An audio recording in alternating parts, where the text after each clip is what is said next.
Misogyny lessons in schools. Is that the best they can come up with? And instead of applying it to all male migrants, some of whom are disproportionately assaulting and raping women, they're applying it to young boys in school. Here's Safeguarding Minister Jess Phillips championing it.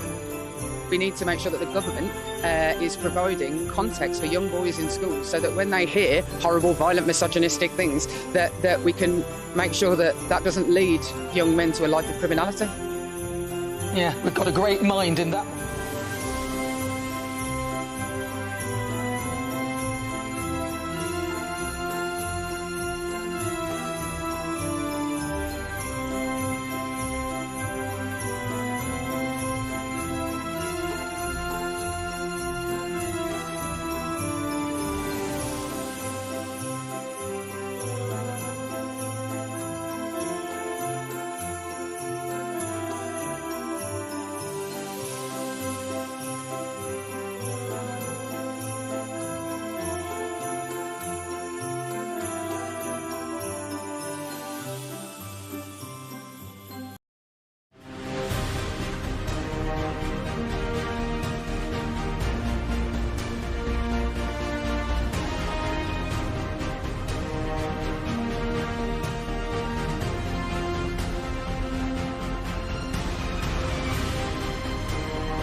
Hey guys, welcome back to Resistance Chicks. I'm one of your hosts, Michelle. It's Sunday, which means we're going to bring you this week's top world news stories, but we're going to limit those because we're going to have a good time today. Last night, Leah and I went to 3 different Christmas events in downtown Cincinnati. One of them was the Christkindlmarkt. It's German.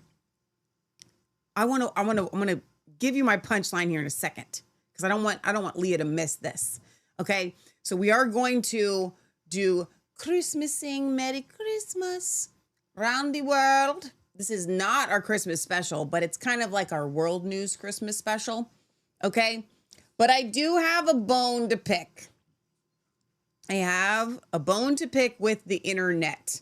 Every once in a while, something happens, usually with AI, where people, specifically now women, this is where, when the Bible talks about silly women, and if you did this, please forgive me. I don't mean this personally at you, but technically it is about you, but I don't mean it that way. So please don't let your feelings get hurt. However, yesterday and the day before,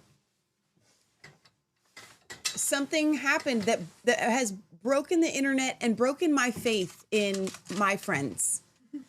To be perfectly honest with you, I need to pull up like a sample of this from like the internet, so it's not anybody that I know. Okay, Christmas AI candy cane. Oh, it's a trend. It's a trend. People have done videos on this. So let's watch a video. It's okay. So some men have done it and they're being funny, but all of my girlfriends are being serious. Let me tell you what it is before I shock your eyes. You put your picture into the AI algorithm, and it's a very limited kind of background thing. They're all very much the same, and it creates a Christmas outfit. Now, most of the women were showing up in a Christmas onesie. Do you know what a onesie is? It's the kind of thing that if you have to pee, you have to take it all off. You know what I'm saying? Star Trek onesies. Star Trek Enterprise. They're the worst. Yeah. Okay, because you know what I have loved about life post 2000? The swimsuits that look like a swimsuit, but they are 2 pieces. Yeah. So when you got to pay, or Yeah. whatever. You know what I'm saying? Onesies are not okay. are very flattering, but when you got to go, it's just not. Besides the fact that this one that they chose is some sort of silver sparkle, and it has you posing. I gotta turn my in some sort of like one of these things like this. Like you're all going, Michelle, don't do that again. Okay, I won't. But it's all like you cross your arms, and then your whole hip is showing. I'm gonna show y'all some of this.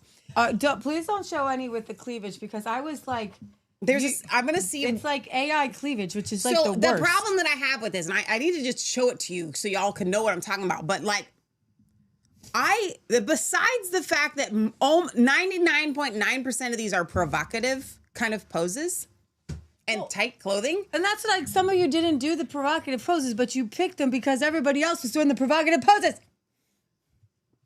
I have a conspiracy theorist's mind. And I tend to think to myself, whenever they want to start a trend, they're doing it for some reason. They're catching information. They're doing your biometrics. To this. They're getting your facial recognition. So let's do this. Right? Yeah. All right. I don't know what this one is. This is probably somebody. Well, you just moved my camera. This is probably somebody making fun of something. I'm just going to play this so you guys can get an idea. This is a dude. Okay. And I think it's funny when the dudes do it. Okay. I still don't have a dude thing. I don't have audio. Still don't have an earbud. Okay. We're going back. There's, It's got to be here. now one lady had Am I a third arm coming out of her body.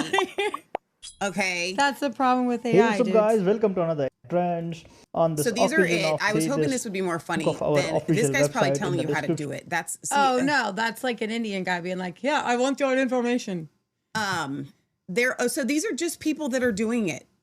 Like they're all participating in this. We'll just play one. I don't know who this is, but she's trending. So there it is. Okay, now I'm going to leave that on there for like 2 more seconds. Then we're going to come off of it. That I have friends. I'm sorry. You got a little candy cane and you're sitting like that little onesie with the little sparkle.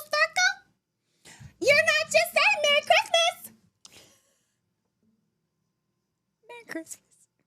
You're not just saying Merry Christmas. You're saying I'm a ho ho ho. Mm-hmm. I hope all of y'all be putting that Santa Baby Christmas song in the background. Okay? So I'm just saying that happened yesterday. That happened. It did. And, So and I as was I'm like- scrolling through my feed, I'm seeing my Christian friends participating. And you know what? I had some of them. I'm just gonna They call post it- like 6 or 7 of them. I'm just gonna call it cleavage fest. So that's what happened. And instead, Leah and I went to a Christmas market. So I made posts on our own Facebook. I don't know why I got an accent. I mean, sometimes you got to cover these things with an accent or you'll just get mad. Let's be clear.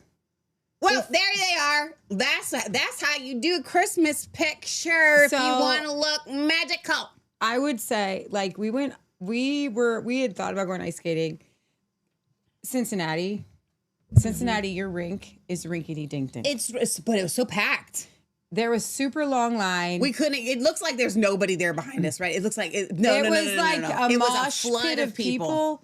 and maybe only 2 or 3 people knew how to skate. So I will tell you this: that was so fun to watch. It was, but And I also was- slightly terrifying. Yeah, I was super proud Yeah. Am I louder than Leah? I'm gonna turn myself of hundreds and thousands of people eventually who will put on skates who have Hundreds never. and As I said, thousands, yeah.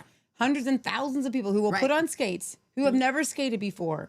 These are the people that like you want on your team. You know why? because they willing to fight. They're gonna do it. They're gonna do the thing. Yeah, I'll do the thing. They were holding on to that rail like for dear life. And you know what? And here's the thing. I felt bad. Like I wanted to get in there, and I'm not an ice skater, okay? But I've been rollerblading like my whole life. I wanted to get in there and tell them how to skate. So I wish we had a video of this. So here's how they if you've never skated before any kind. Sometimes it comes Bend your near you, knees. but these people aren't bending their knees. They got straight legs and they're just shuffling their feet forward like this. You want know to what I'm saying? glide. and they're trying to just ride the skates on their and kind of like let the skates move themselves forward. They're not roller skates. Right, but you got to put like a leg motion to it and we've been privileged enough to have been given certain little things throughout life. Like we've been horseback riding several times. We've been ice skating several times. Yeah. And I never have experienced that level of ice skating, of non-ice skating ability. Right. So everywhere we've been ice skating, people just... If you know how to roller skate, you can ice skate. I think it's because people don't go roller skating. Like I grew up going roller skating. And you just get to going and the music on. You're like, wow. I'm going to tell you something. I want to go roller skating right now. Is there an adult just roller skating night, Christian adults? I want to know if it's going to be Christian. Can I rent out a rink and then invite everybody and just like roller skate? We should do a roller skating event. We could do a Coalition Reloaded. Yeah.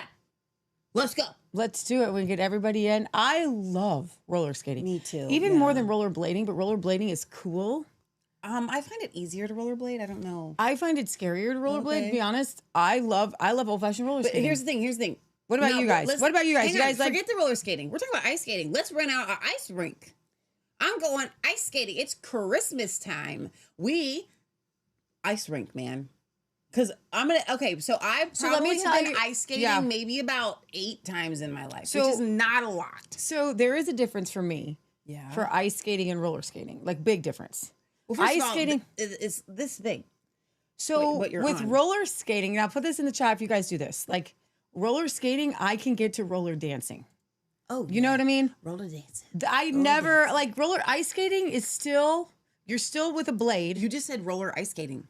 So there's no such ice skating with the blade. Right. There's not a lot of dance moves because you start to move a little bit on those things. You're just going down. So you just kind of got to say, like, I saw some people yesterday that were pretty good.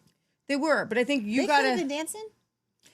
I think ice skating lends itself to just a straight line. I have not been ice skating. Okay, I've been ice skating one time as an adult, I think. You and me and Mom went once? It was twice. You and me and Mom went, and you and me and Matt and Justin went. Where did we go? Didn't they have an ice rink at when we did the tubing? No. Oh, then I guess it was just you, me, and Mom at the beach water park. Okay. 2010. That's the only time I've been ice skating as an adult. That's kind of sad, right?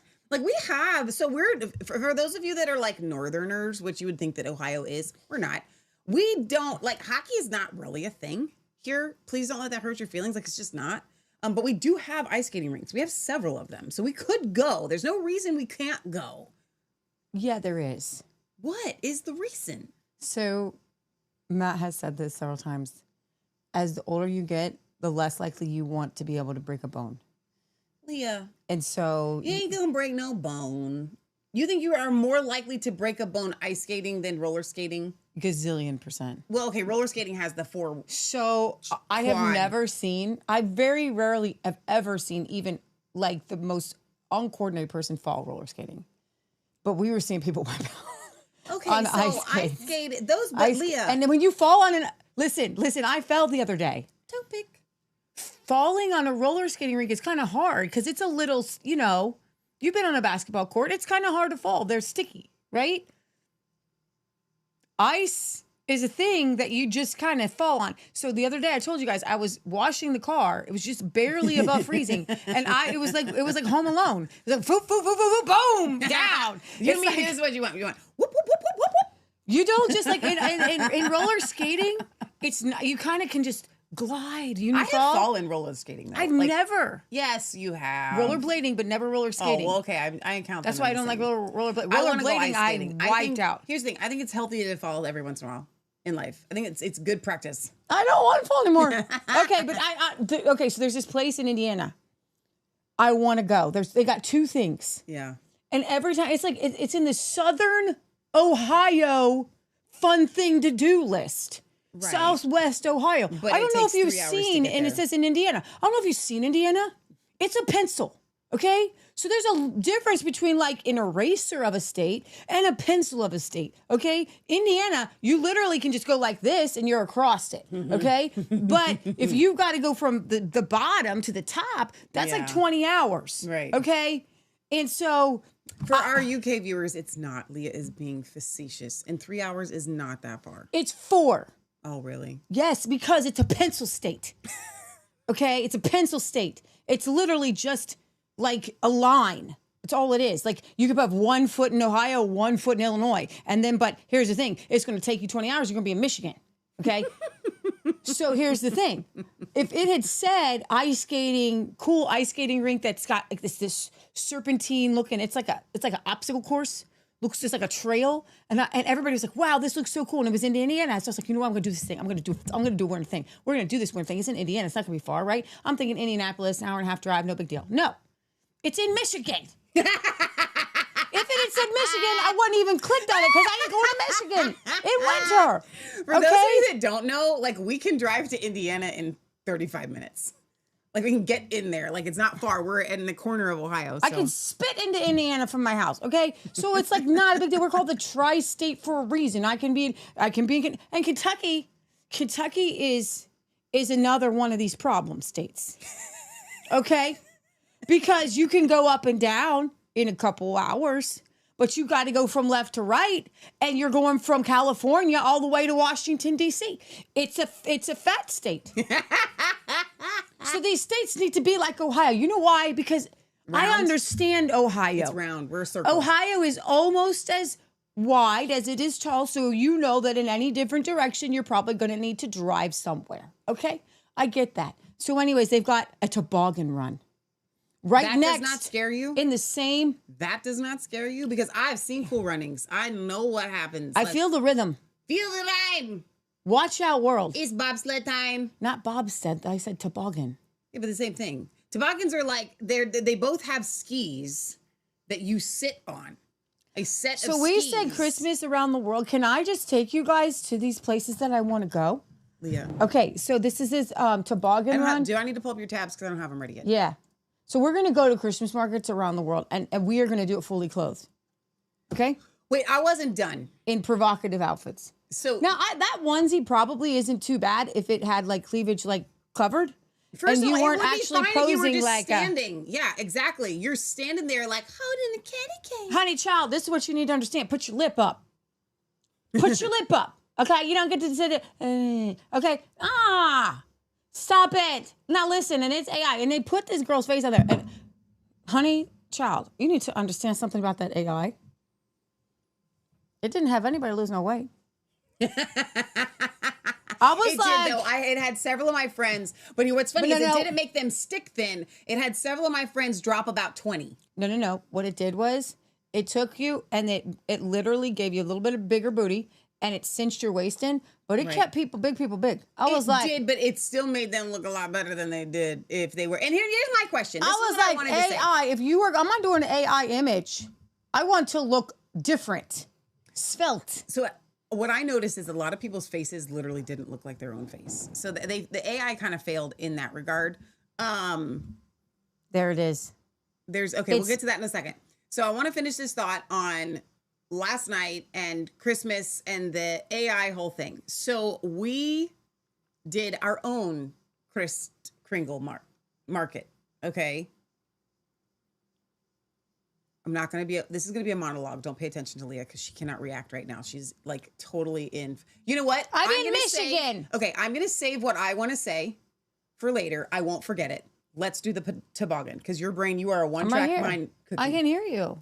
I am multitasking. Tell me, I was listening to everything you're saying. Go ahead. I want to tell them about something that was really exciting for me yesterday. I waited for you to get here for this. Okay, tell them. I'm so excited. You're not excited. I am very excited. I can't be excited because I don't know what to be excited about yet. Okay. I'm excited about your earrings. Those are so Christmassy cute. I bought you a pair and I can't find them. Oh, they're little cowboy boots. Okay. This is an entertainment show today. This is more like Jimmy Fallon tonight. Okay? Pumpkin? I like it. Okay. Right. So I ate something last night that I have never had in my life. You got to show them what it's supposed to look like and then tell them what it came out I'm going to let you all guess what it was that I ate while Leah and I sing a song. Are you ready? Raindrops on roses and whiskers on kittens, bright copper kettles and warm woolen mittens, wild geese that fly with the moon on their wings. These are Did I start too low? of my favorite things. Girls in white Cream-colored ponies. cream-colored ponies and crisp apple strudels, doorbells and sleigh bells and schnitzels with noodles, wild geese that fly with the moon on their wings. These are a few of my favorite things. Girls in white dresses with blue satin sashes, snowflakes. Slow down. Snowflakes That stay on my nose and eyelashes. silver white winters that melt into spring. These are a few of my favorite things. When the dog bites, when the bee stings, when I'm feeling sad, I simply remember my favorite things, and then I don't feel so bad. Thank you. Okay, so what Best did I eat? Christmas song ever. What did we eat? I think there's only 2 foods listed there, right? So, what did Michelle eat last night that's in that song? What's the Jeopardy song? I don't know. I wish I did. It's like a TikTok. It's okay. So Okay, I'm just gonna have to tell you. Some of you, and we'll see if you got it. You had plenty of time to put it in the chat. We'll see. I will give it to you once I tell you. they attempted to make Schnitzel. schnitzel. I didn't even know what it was. I've sung that song my entire life, okay? Schnitzel. What is it? I don't know. It in the song it comes with noodles. Yeah. Now, we did a deep dive last night on the way home into what is schnitzel. What's it supposed to look and like? what is it supposed to be cooked with, because I ate it with taters last night and sauerkraut. Can you bring it up for him? Yeah. So she brings out this plate, and it had the potatoes look great, and it had sauerkraut, had a little gravy on it, and it tasted good. But our German market was, I'm gonna be nice, but I'm gonna say it was a little ghetto, and this is why it was ghetto, because they had some teenagers just running some like. But this should have sauerkraut with it. But that's okay. But those are the potatoes you had, Okay, so here's what you know the little long like fingerling potatoes. yeah, they are. So I had it with fingerling. So what this is it's a breaded, it's a pork chop, and you beat the heck out of it so it's super thin. And then you bread bread it and you you fry it, and you serve it with potatoes and sauerkraut and a very, very special gravy. There's different kinds. So it had a good flavor, but like she came out with this plate, and is that the sauerkraut balls right next to it? No. No, but and I ordered sauerkraut balls. So Never had that in my life. those were good, and you Yeah. kept saying we didn't know what was in them. I thought it was a sauerkraut and cream cheese, right? And I told Leah, I said, no, I'm tasting meat in here, man. So Google put in sauerkraut balls. Hang on, So I just want to see if there's one of these served with. that's what it looked like, but black. Right. So mine was a little overdone. That poor girl. She And done so you know what else? killed Now the look, pig. there's bacon on that. Mine had bacon in it too, Really? in the gravy. okay. So it tasted very German, and it was super, super yummy. Okay, so we want sauerkraut balls. Yeah. So I'm gonna make these because we have a ton of sauerkraut. Yeah. This is gonna be like Nice, a I'm Christmas. spelling sauerkraut I wrong. hope to make a little video. It'd be fun. I want to make a video making these sauerkraut balls because they were so good. That's good because it has like a picture of what was inside. Yeah. Pick one. Pick This one is Yeah. really Okay. good. So there's a recipe. Yeah. Okay. So they didn't look like much, but you kept saying they had sausage in it. I'm like, why would they put sausage in a sauerkraut ball? But they do. What does this recipe say? There So it there's is. the sausage. There's your that's ingredients. That's Boom. that's That's it. That's it. It's got cream cheese. What's that kind We of got some flour. We got What's some sauerkraut? eggs. We got little sausages that you're gonna put in there, and I don't know what that stuff is at the top. What do you think that is? breadcrumbs? You think that's breadcrumbs? you're gonna coat it in breadcrumbs. Oh yeah. Okay, and some seasoning. And I'm telling you something. I'm telling you, these sauerkraut balls. There's a reason why people be eating them. Okay, they are delicious. They were very good. They were so good. were Like good. I am telling you. So I wanted to tell you guys. So here's the funny thing. That's not what I want to do. You can get, or you can make schnitzel with a whole host of things. Schnitzel is just the actual translation of it is. I'm gonna switch screens here in a second. The actual translation of it is Sliced meat. a thinly sliced meat. Yeah. Right? So here we go. I'm just switching so we're on the right screen. That's our new screen. Okay, so I want you to Google Okay. Pokagon State Park. What? Pokag. You said J, didn't you? Gon State.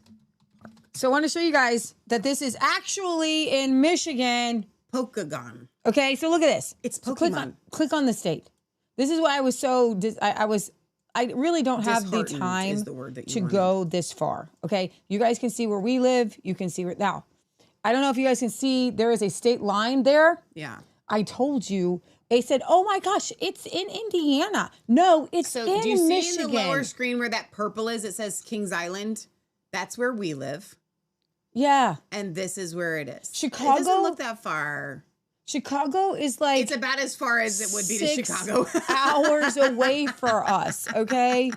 So 6.5 hours is a far drive. Okay. It's very far. So I was hoping like a day and back, right? Right. It's not, You're but going so to have to get a hotel if you're it's going. in Michigan, but click. Oh, so scroll down You or mean go up? to go up.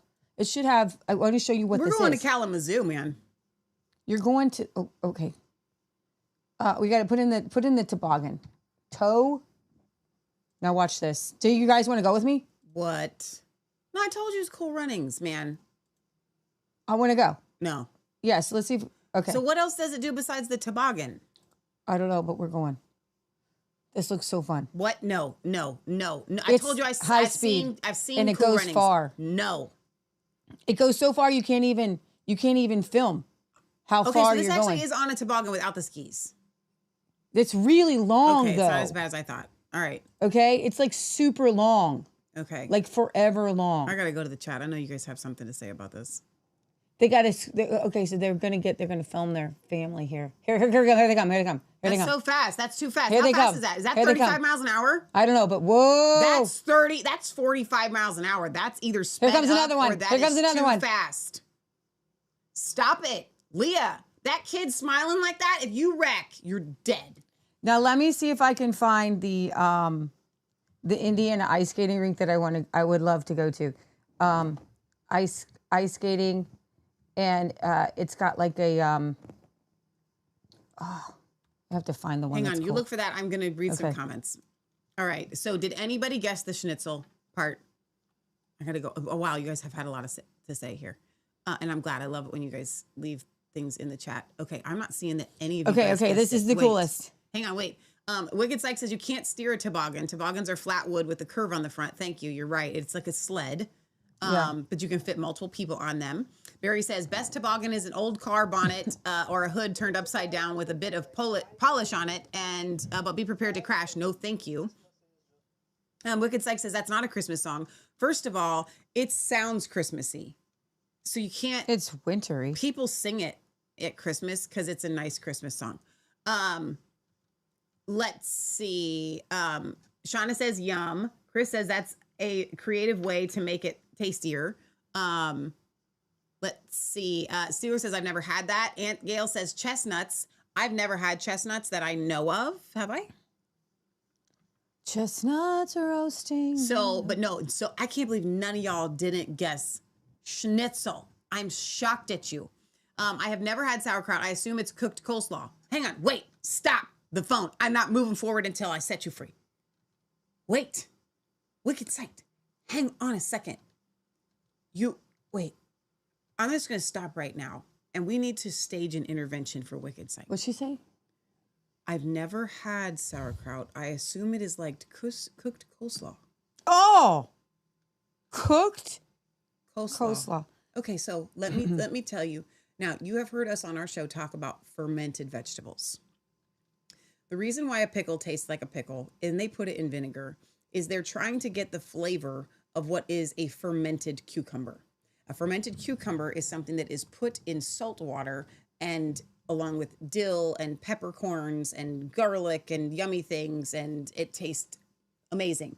But that's fermented process makes it taste delicious. But pickles and cucumbers are not the only thing that you can ferment.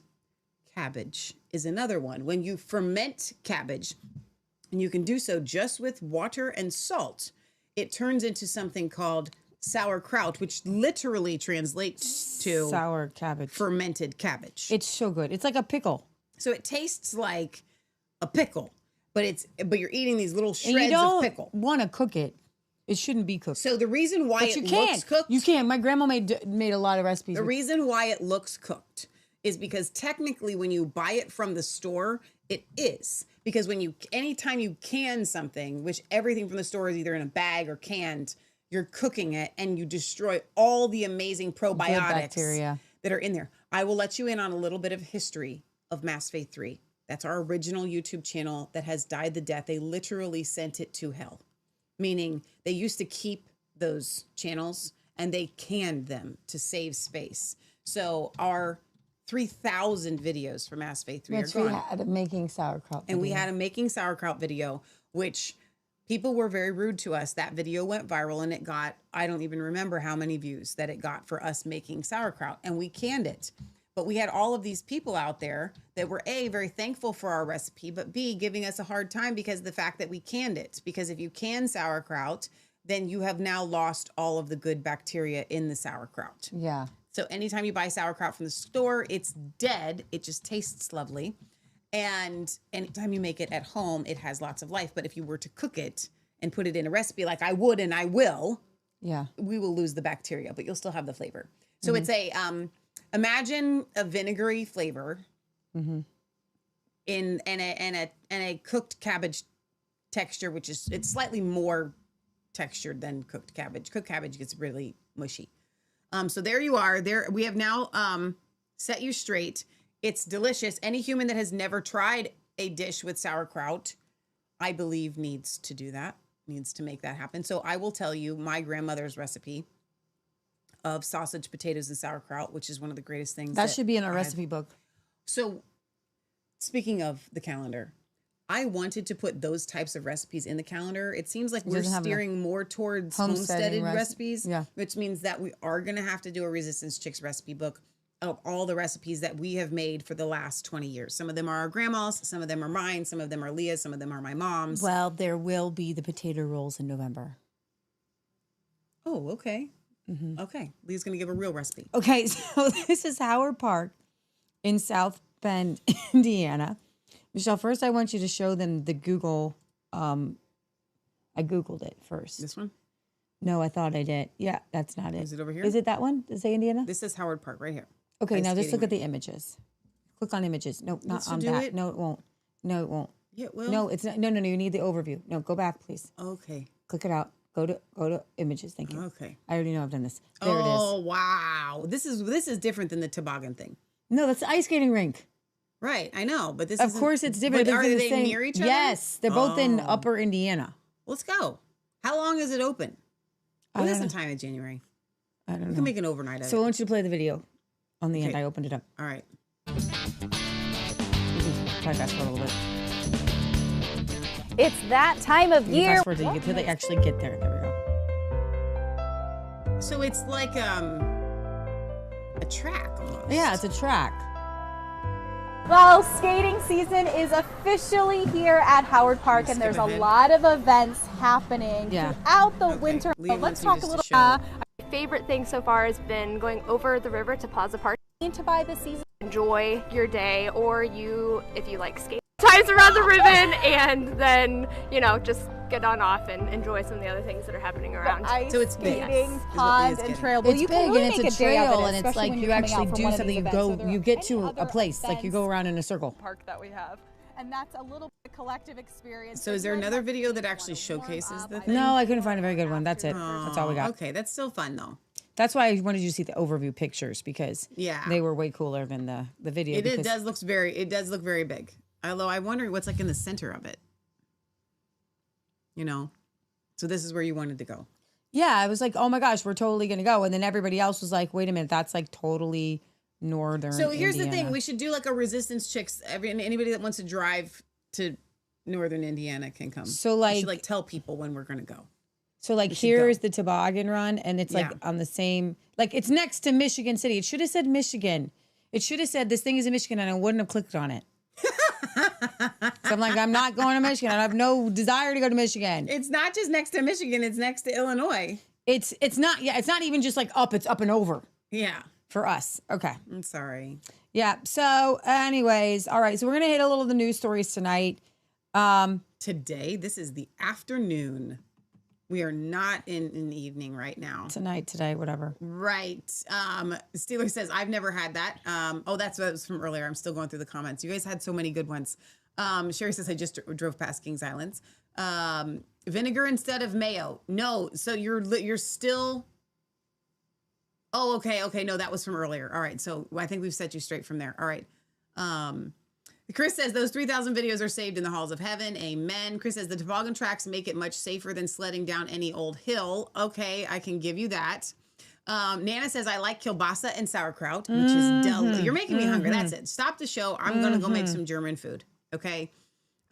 Chris says toboggan riding is on my bucket list. Let me check over here on YouTube because I haven't. All right. Katie says, had to come here and see a full screen of you. I don't know why Instagram does that on the half screen. It's so weird, but I'm glad that you found us. Let me go over here and check Facebook.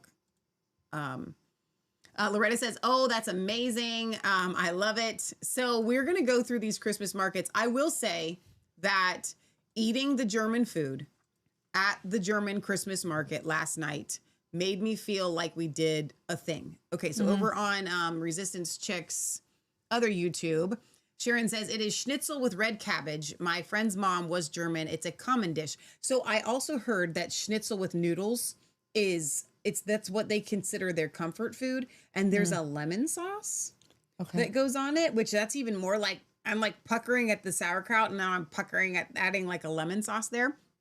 Sharon says, I love roller skating with 4 wheels. We took roller skating dancing at the rink growing up. There you go. We ice skated mostly on our frozen pond. No.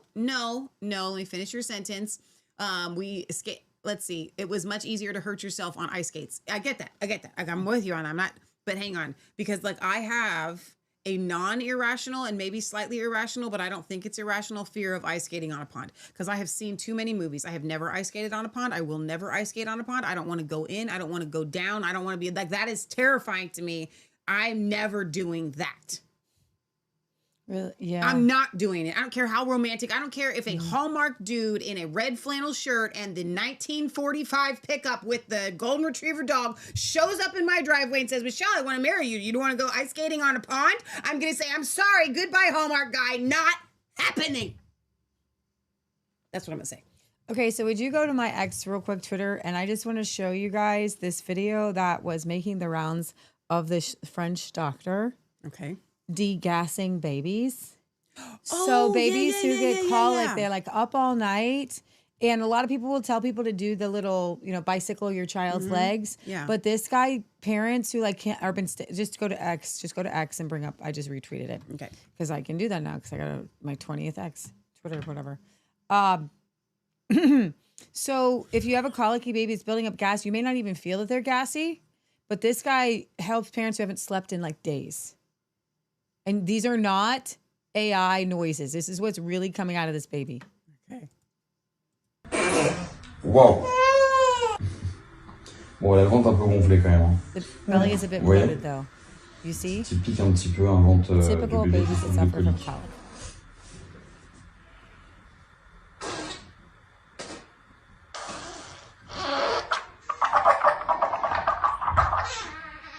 Wow. Ça va? Ça va, beauté? You okay, my beauty? Elle était pas bien, la pauvre. She really wasn't feeling C'est well. She vrai? didn't sleep all evening. Really? Yes, she's only slept 2 hours. Regardez la différence, touchez. Look at the difference. Yes, Touchez, touch touchez, it. madame. Go ahead, touch the difference. Touch, madame. Ça va? We're not done yet. Elle dit plus rien. She's not saying anything anymore. Wow. Et voilà, séance And there you terminée. go. The session is She's over. smiling. Couleur, elle est bien, mademoiselle Sophia. Vous êtes contente, madame? Miss Sophie Vous is êtes doing contente? well. Oui. Papa aussi? Oui, moi aussi. Parce qu'on n'a pas dormi le soir. Bah voilà, j'espère que vous allez faire un beau dodo. Elle fait un petit sourire. Oh So, my gosh. Under the comment section, Yeah. you've got a little something above your lip. Okay. A little lipstick. There we go. I think you Did got you get it? Did I get I it? think so. Mostly. Okay, we fixed you. Thank you. Yeah, we don't have commercials. Sorry. So the comment section was fantastic.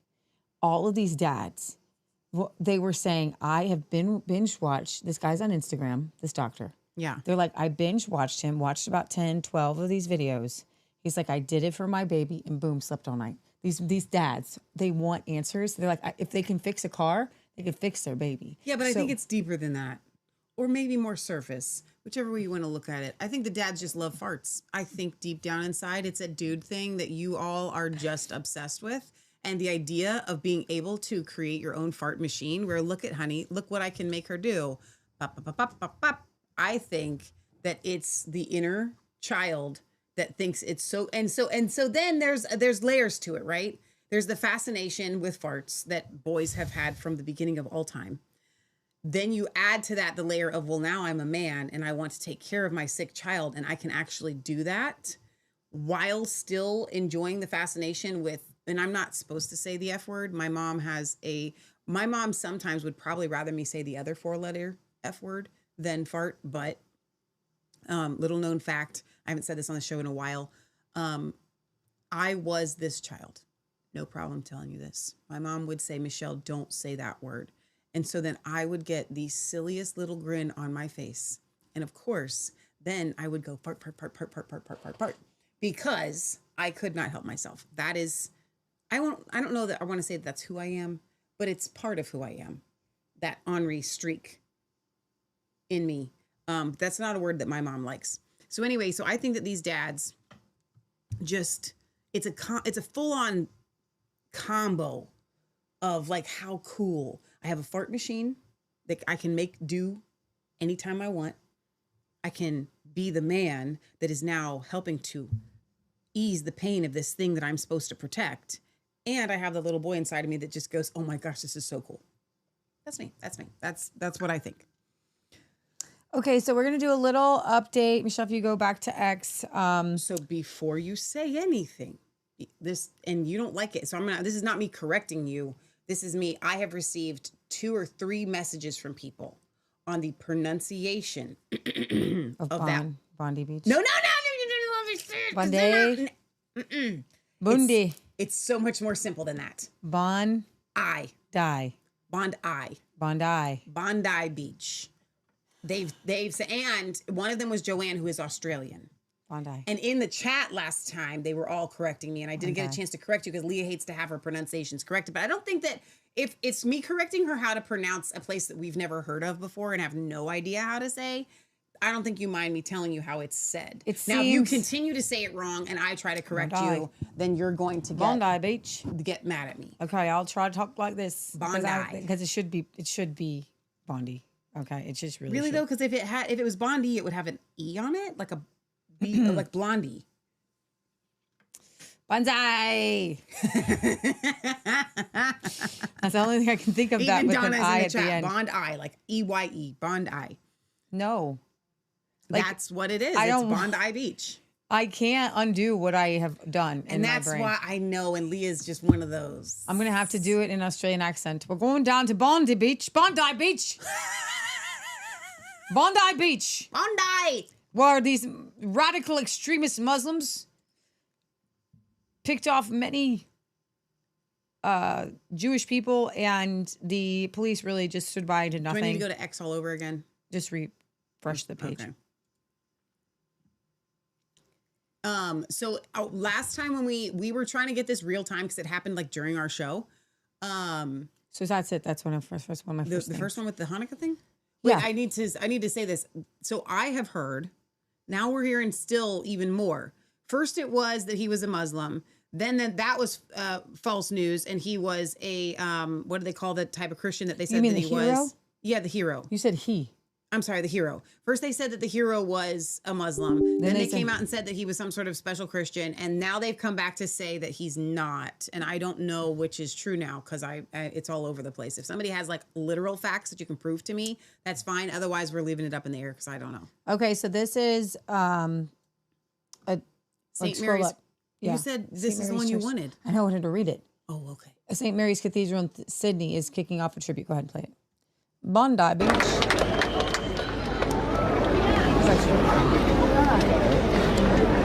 Okay, hold on. So these were two heroes. Boris and Sophia Gurman, 69 and 61, have been identified as the couple who heroically tried to stop the terrorist as he exited his car before the Hanukkah massacre. Just say Hanukkah. Michelle, it's supposed to Hanukkah massacre. The couple attempted to prevent him from opening fire. After several minutes of struggle, the gunman overpowered them, regained his weapon, and shot them. Boris and Sophia's selfless act of courage will never be forgotten. I had a video, can't find it. So they died? Yeah. That's of really a woman and a husband. This woman tried to get a gun from a female police officer because the female police officers were hiding. And it didn't need to continue. Like, this woman was like, give me your gun, I'll shoot him. No. Yeah. You don't have that video for us? I can't find it. Donna says that she lived 3 miles away of Bondi Beach before. So you may scroll down. Yeah. Well, so supposedly this Eric Dowdery says that, and I guess this is in Australia. Australian lawmakers are now planning to ban public displays of Islamist flags and extremist symbols after Bondi Beach's Islamic terror attack. And then, so then I thought I had.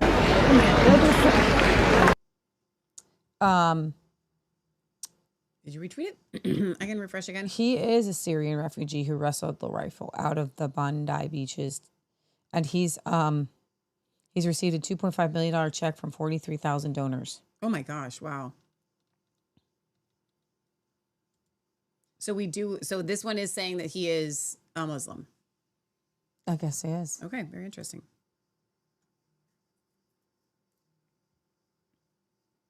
Ahmed. How are you? It's a pleasure. How are you? It's a pleasure to meet you. Good to see you, my friend. Can I give you a hug? Of course, my friend. Love you. Thank you for everything. Thank you for everything. Absolute hero. I came here with news of people around the world. 43,000 people. They raised you $2.5 million. I deserve it. I deserve it, he says. He says every penny. My pleasure. Thank you very much. He says, thank you very much. If you could say one thing to the people that donated, what would you tell them? Stand to each other. Stand with each other. A human being. All human beings. And put everything back. Forget everything bad and behind the back and the past and keep going to save life. Life. Save life. Save lives. When I do save the people. Save the people, I do it from the heart. I do it from the heart. It's good. It was a nice day. It was a nice day. Everyone enjoying celebrating. With the kids. With their kids. Man. Woman, man, teenager, all this, everyone was happy. And they deserve to enjoy. They deserve to enjoy, and it's their right. Then, right. This country, best country in the world. This country is the best country in the world. But we're not gonna stand and keep watching. We're not gonna stand and keep watching. Enough is enough.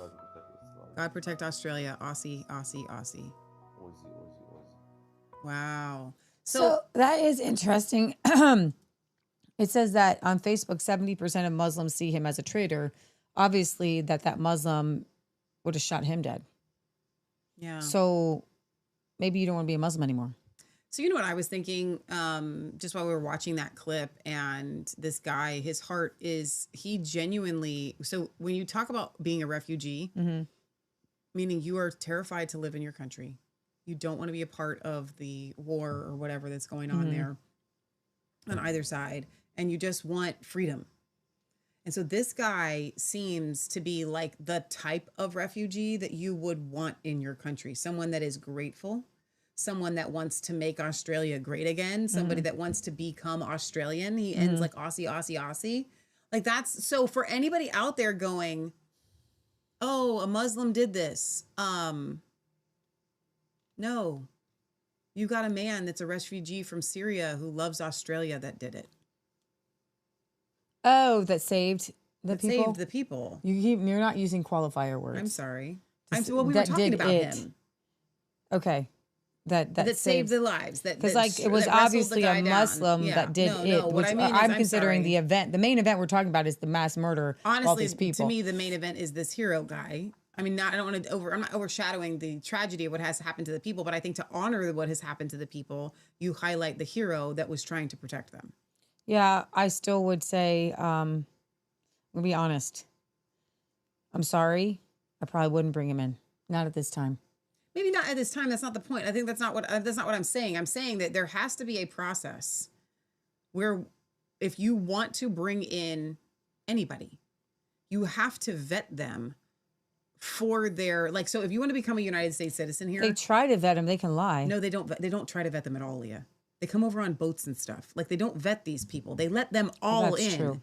And then when they get arrested for having done other crimes, they let them back out and let them stay in their country. What was the last one where the guy that committed the crime at Brown University? These people have a past. They have a history. And they let them stay in countries where they know that they are a known threat. They don't care about these people. Unfortunately, it's always a Muslim killing Christians. And what do? I think that you can't have refugees right now. Like, I'm not talking about right now. I'm talking about in general. What it needs to go back to, what it always should have been. Like I said, to become a citizen of the United States, it's a really hard test, which is why anytime that you run into anybody that has become a U.S. citizen, they're really proud of it, because it's like getting a degree almost. Like, they have to learn our history. They have to be able to speak our language, number one. There's so much that goes into becoming a United States citizen.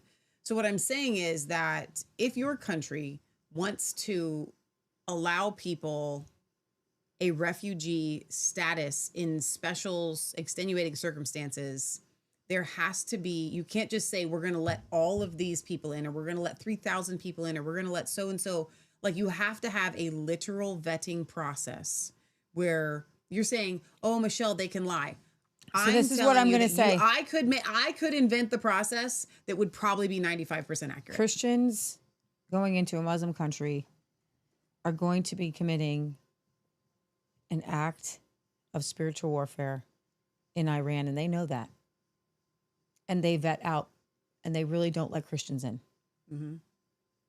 Even the ones that say, I'm not going to be a missionary. Nobody ever wants to be a refugee, though. Americans don't go to other countries because they have refugee status. So you're talking. So I would say comparison isn't exactly. So we got a problem. We got a problem that there's not one stinking Muslim country that anybody wants to go to. Mm-hmm. You don't get to come to my country. So Leah, you can't be a Muslim. Here's no. Let me finish what I'm saying. Let me finish how I'm saying. You got your thoughts. First of all, he was These from are my Syria, thoughts. which means, and what do we know about Syria?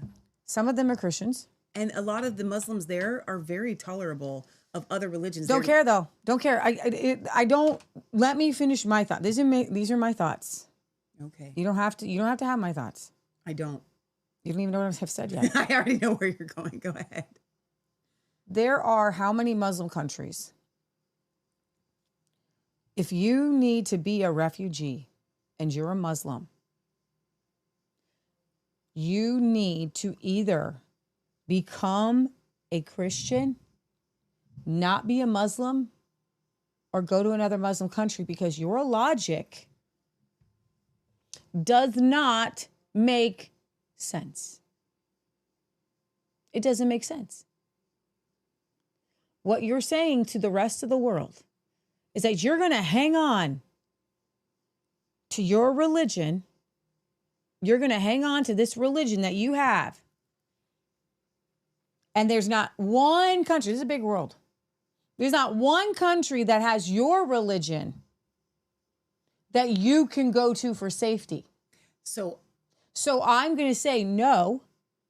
If you are a Muslim, you need to go to another Muslim country if you're not safe, or you need to rethink logically why you can't go to another Muslim country to be safe. Now, you're talking about refugees. I understand that there are other people who would like to come to the United States. Well, this is Australia, but or to Australia or to other countries. That is a different thing. Now that happened to this guy here in the terrorist who came over from where was he from? Oh, it was Portugal. He was a Muslim from Portugal, I guess. And he came here on a student visa in 2000 and a work visa later. So that's not it. That's not. So when I said that I would have a way of accurately vetting these people, that would be my process. That you can't be. So I'm not actually disagreeing with you. You can't espouse your Muslim beliefs, right? You have to, like you said, either become a Christian or showcase that you are. So when I said refugee, forgive me for that, for taking the conversation down that path. This guy just so happens to be a refugee, and most of them are claiming refugee status.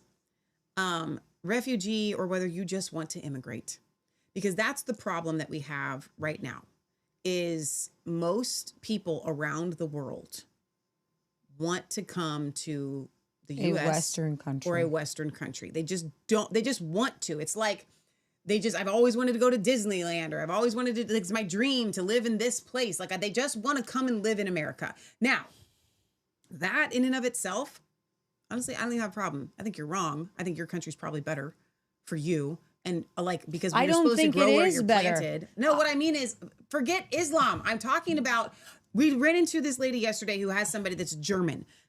That guy wants to come to America and live in America. I'm like, no, Germany's probably better for you. I get that they have, but I'm just saying, like, everybody wants to leave their country. There is such a thing as growing where you're planted. Now, I'm not, again, Michelle, America is the melting pot. We come from Swedish stock. We come from German stock. I get that. I'm not against any of that. What I'm saying is there is this idea of what America is that in some senses, you're right, it is. But when you compare it to the stuff that these European countries and even, other countries have that we don't have anymore, because on every corner, there is a McDonald's. On every corner, there is a Starbucks. America it doesn't matter what city you live in. It doesn't matter what town you live in. It all is the same. Okay. We don't have anything unique. And we're going to get to that with the Christmas markets here today, about the uniqueness that is still alive and well in these other countries, that it is almost going extinct. Okay, yeah, we're Christmassy today. But I do have other news. I did tell you about this misogyny lessons in the UK, so I want to play this clip. It's not like you said massaging. Misogyny. I hate this word. Sorry, I don't know how to spell it very well. It's got too many Y's. So I have thoughts on this, but I want to play this debate because of social media and because of like Andrew Tate's and things like that. Supposedly boys are not treating girls very well. This violence against women and girls strategy, which seems to hinge around this hypothesis that boys are catching misogyny off the internet. What do you think about it, Jonathan?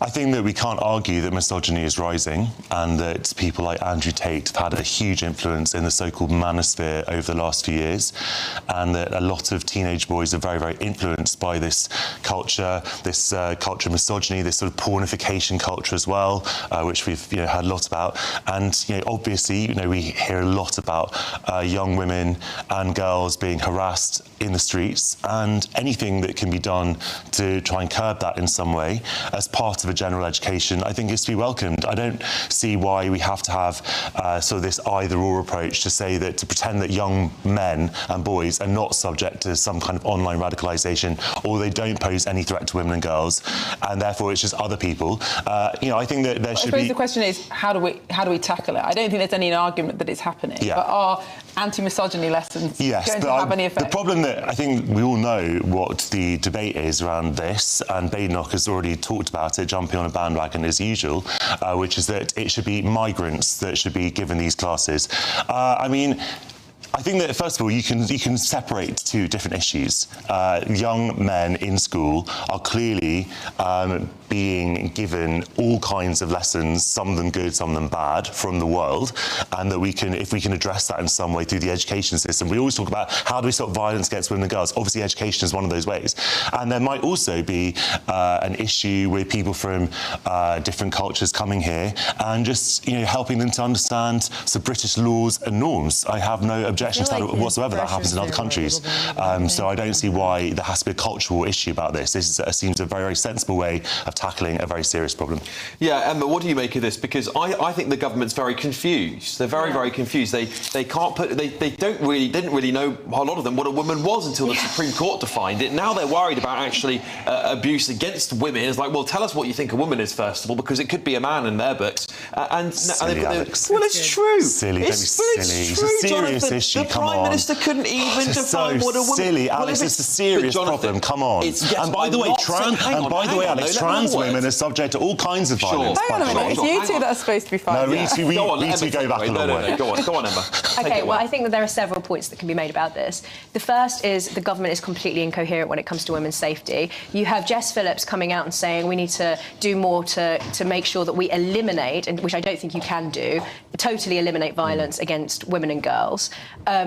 Very laudable thing to do, but you can't then have Bridget Phillipson basically blocking the High Court ruling, the rules coming in to do with protecting women's same-sex spaces. The second point, I think, is obvious, which is that you shouldn't be, in this negative way, targeting young boys by saying that there is something specific about young boys that is, malign or malevolent in some way. Instead, what you should be doing, which I think is legitimate, is for schools to teach children good manners. If their parents aren't teaching them that at home, good manners absolutely would solve the problem.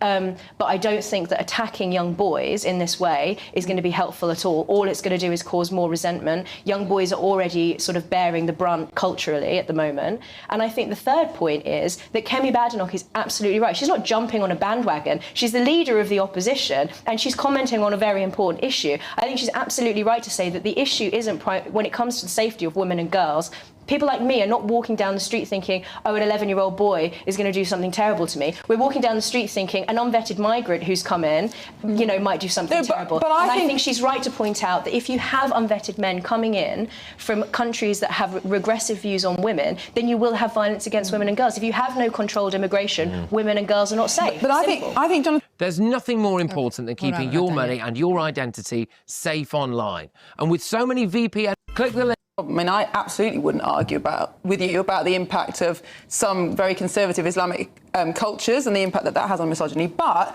I also think, yes, are you worried about an 11-year-old boy? No.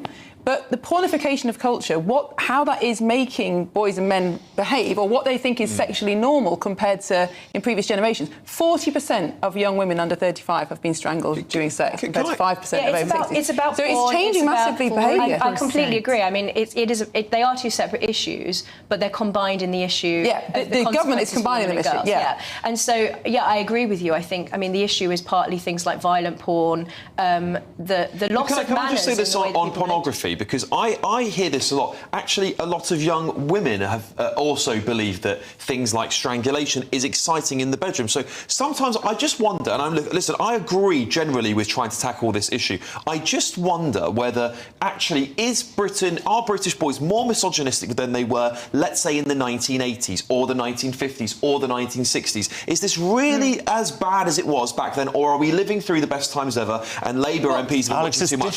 It's different. In the 1950s, obviously, women often didn't go out to work. Women had a very, very kind of narrow circumscribed views, circumscribed sort of roles in the household, etc. Now, obviously, it's different, and that has fed into a backlash where people like Andrew Tate say, actually, we need to be men again, and women need to be women, and what women need to be women is basically being their sort of sexual slaves and not working, not having freedom and agency. That's a problem. That's a very fringe part of this conversation. It's not a fringe part. It's not a fringe part. I was on a train the other day. And sitting in the table opposite me was 3 or 4 white British boys who were, I would say, about 14. They were talking in loud voices, no attempt to hide their conversation, but what they wanted to do to their friend's mother in graphic, pornographic language. Now, that didn't happen in the 1980s. It just didn't, because they didn't have access to the kind of material that would allow them to... But I think this is part of the moral fragmentation of society more broadly. I think it's the breakdown of, and it sounds very old-fashioned to say, but decorum, manners between the sexes, a sense of what is acceptable and what is not to talk about publicly, a sense of, you see this with OnlyFans, the kind of crassification of public discourse, the sorts of things that people will reveal online, post online. I mean, it's part of this much bigger picture. But I think when it comes to the safety of women and girls more broadly, I think Kemi Badenoch is right to point to the fact that allowing loads of unvetted migrants, illegal migrants, to come into the country and then placing them in local communities and housing them near schools is much more of a risk to women than...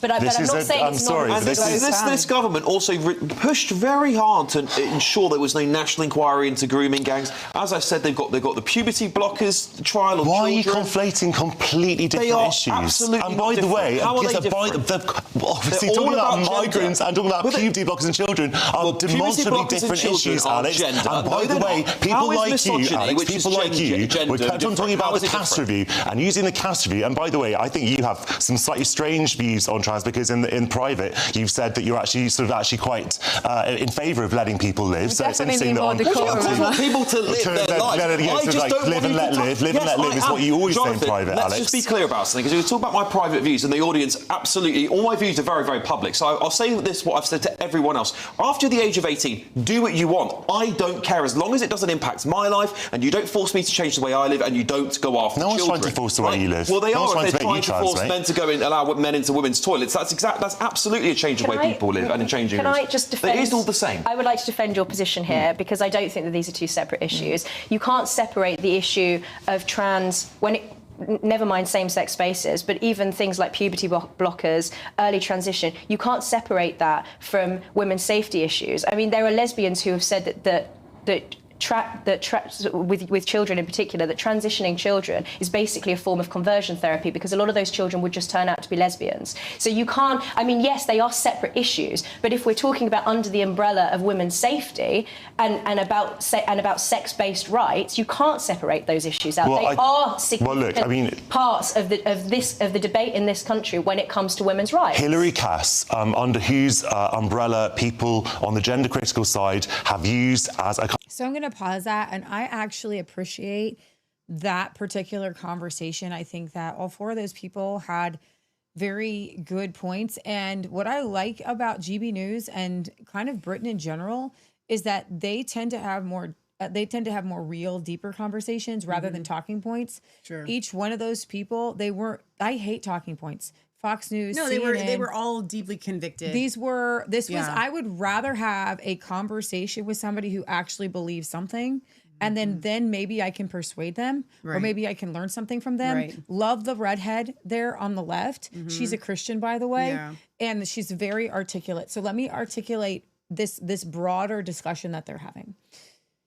So people like Andrew Tate have entered into the manosphere world of these young boys, and they're watching, like Andrew Tate, which is basically, he gets really angry. Basically, he's like, beat women, turn them into whores. He's a very violent, horrible person we've talked about.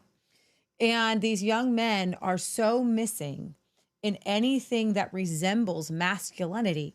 So what I would say is anti-misogyny classes are not going to work. Pro-man classes, what does it mean to be a man? And so you've got to bring Christianity back. Okay? What you need to do, and she was getting somewhere with the manners. Teach men you have a role. And your role is to protect. Your role is to provide. Your role is to create a safe environment. I would even have a British brigade of young men patrolling streets so that these migrants aren't harming women. Yeah. I would teach you as 11 and 12 years old that God has enabled you and equipped you with a strength and an ability to comfort men. I would tell 11 and 12-year-olds, I would say, listen, women, as these young girls around you, they're going to grow up, they're going to be more nurturing, they're going to have more emotions, they're going to be more emotional.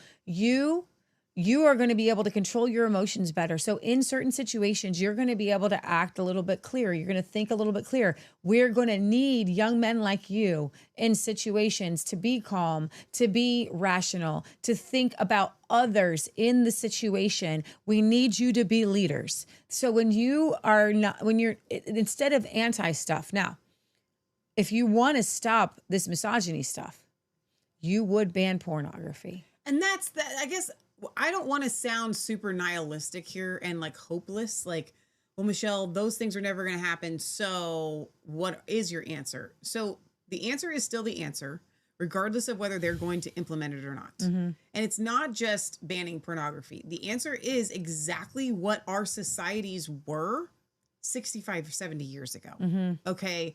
So you didn't, like, again, I might even have to take it back even further, 95 years ago, whatever. It doesn't matter. We have to go back.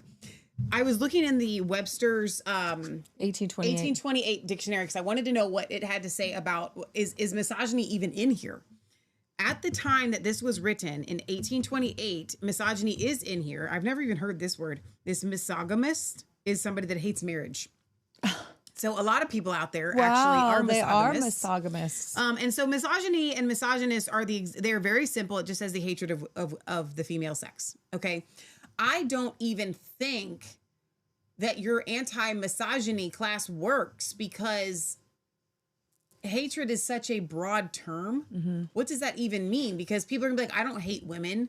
You know, so what you have to, again, I go back to the girl on the left and like kind of what Leah was saying here is that this is a broader issue. It is a societal issue. You will never fix a societal epidemic of symptoms based on treating symptoms until you treat the root cause. And then there's also the cause of the girls who are OnlyFans. That's still, I would put that in the pornography category. So what I'm saying is that is part of the making these young boys so perverted these girls who are on OnlyFans. So you would have to have a balanced curriculum is what I'm saying, is that the sexualization of these children is causing them to hate each other. I would to harm honestly, each other, to hurt each other. A step down program, besides the fact that I think that everybody should homeschool their kids, but a step down program would be you would need to start teaching. Again, teaching anti stuff never works for anything. By the way, you need to teach pro this. This is what you should do. Okay, classy. You should have, honestly, you should have that Princess Catherine girl go into all the schools and teach them how to dress. Teach them that you wouldn't take off all your clothes to get attention. You know what I mean? Like, so what I'm saying is that there is an opposite side to the coin of hatred. Right. And a girl who would do OnlyFans hates men. And so I think because she is trying to use her body to manipulate money out of people that she does not love. So the worst thing that could have ever happened to a society was the public school system. Because these kids, that's where the mind virus of all of this stuff spreads. Is when and also I would say the getting rid of I believe in homeschooling, but the getting rid of the one room schoolhouse where you have multiple ages and multiple grades in one small school room, where it's usually your family, your older brothers and sisters are there. So there's a lot of babysitting going on. There's a lot of, kids in a one grade only construct are the Lord of the Flies. Okay. So you need to have that multi-age. You do. Because the older kids will not allow the middle kids to be inappropriate to the youngest kids. I was so shocked. Like as soon as I graduated from high school, it was equal playing field for everyone. Right. Public schools, these schools, they differentiate and they create hierarchies and they eat each other alive. Right. I don't even believe in these breakouts of these Sunday schools where all the ages are just like specific age. So last thought before we go to Christmas markets. Yeah. You have two very distinct problems. One is more dangerous and more prevalent than the other. And that is the migrants. You should deport, honestly, all these migrants need to be deported. They are very violent. Look at the Pakistan grooming gangs, okay?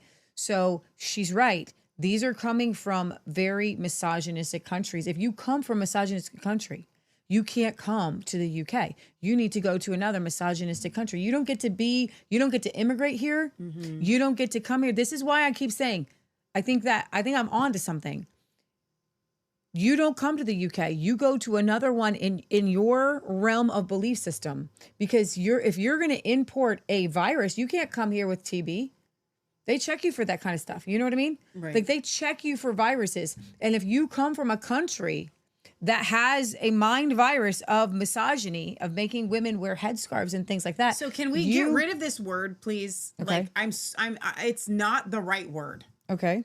Okay, it's that women are subservient to men. Yeah, subservient it's not women. hatred of women. That's why I wanted to look it up. That's Right. not. This is not. You're not teaching. I didn't mean to interrupt you, but like the whole time you're talking, Come up with another word. All I can think of is this is what has happened. They have a very real problem where you have men that are raping women, and it is a very big danger in the UK. So politically, to be politically correct, they were like, okay, so we can't just address Muslims, so we have to teach all boys, and we have to give a reason for why we're not addressing this religiously. Let me finish. You're addressing this by going to the Andrew Tate isms, which is actually a small subset, but it's a large one. No, but it's a small because one. Andrew Tate's dad was a migrant from another country who is a Muslim with these bad regressive views. So it's literally the same thing. I just have this one thought I want to get out, and that's this. And since I watched this clip, this is what I've been wanting to say. These people do not want to say the quiet part out loud. And the quiet part is this. We want to be able to instruct young men that women are not to be their servant, that women are not to be their slave, that you do not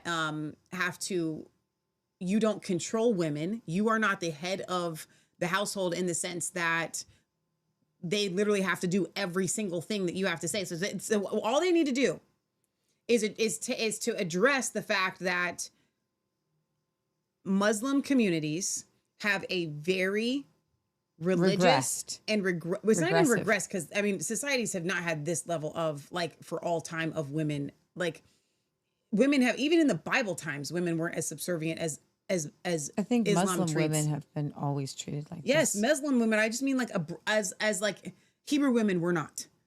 Okay, like I'm just saying, like, it's not what has grown into in the Muslim countries is way different than the way that women have historically been treated. Now, I understand that Islam is a very old religion, but I'm just saying worldwide. But my point is we're just trying to say this. They do not want to factually address the fact that this religion makes women, or in this culture makes women subservient to men. And we want to train our young men not to do that. And so they can't say that. So they have to then include all of these other things. So, yeah, my final thoughts on this are you need to find another country if you need to be a refugee that is within your same culture, unless you are completely ready to be completely like them. And you've seen the Black and Indian British people who become British. Well, reverse it. If I were to move to an Islamic country, I would understand that I am going to be required to wear a headdress. Full stop. I could go to jail. I don't want to go to a country where I have to fight the culture, right? But they are coming in to take advantage of the good parts of Western culture. And I would say you need to stay in a culture that is like you. Unless you, and so that's my point. And I would say that the basis of even the Andrew Tateism is immigration from countries where you do not align with that country's value. You know, people came to America. You know why they did? Because they aligned with American values. It was Christians who wanted to work hard, who wanted to pull themselves up by their own bootstraps with their own faith in God, belief in God. And that's where they came here as it was a mentality. Right. And we have this understanding that people, like, I think that most people want to believe that a Muslim family and we know some of them, Dr. Syed Haider, like, okay, like I get it. There are those that they just want to come to America because they love America. They want to become American and they want to have their family and they want to still hold on to their faith. I think they celebrate Christmas. He does. And they want to hold on to their faith, right? They're not super religiously, but they want to, okay, Muslims, Islam is their religion, right? But they want to become an American family. Here's the problem. If we were to look at percentages of Muslim families coming that want to do that, it's so small. Yeah. They want to come and they want to start Islamic communities. Exactly. Where that community is the exact same way as it was. And why would they want to do that, Leah? Is it the weather? Do they want to move to America and start Islamic countries in America just for the weather? Because honestly, what else is there? If you are already suppressing the freedoms of gender that we have here in America. What other freedoms are you wanting? It's not that. They have an agenda. You want to hear Nigel Farage's Christmas special? Yes. Okay. Wait a minute. He did a special? No, it's a song about Nigel. Oh, Get Out of Town. Yeah. You already have this up? I do. Oh, oh my gosh. This one, nope. It's an Insty. Oh, it is. Okay. Next one. Okay. There we go. Barry sent this. Dad, can I have some presents for Christmas? We ain't got the money. Rachel's taking it.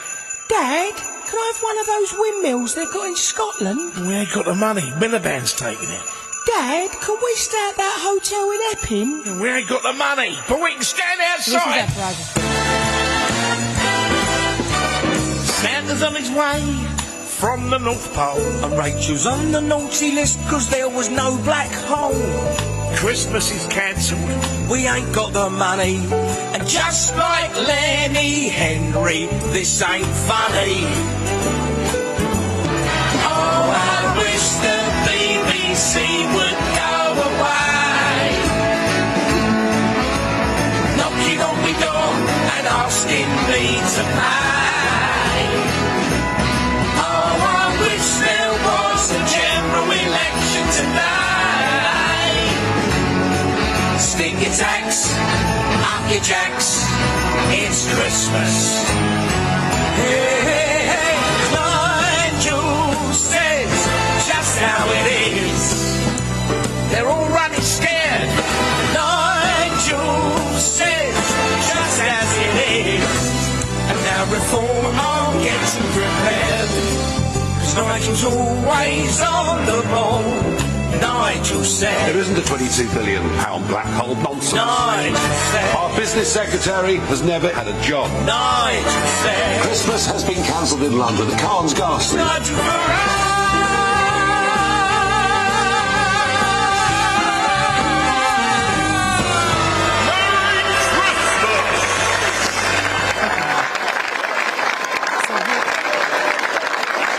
He had a Christmas party.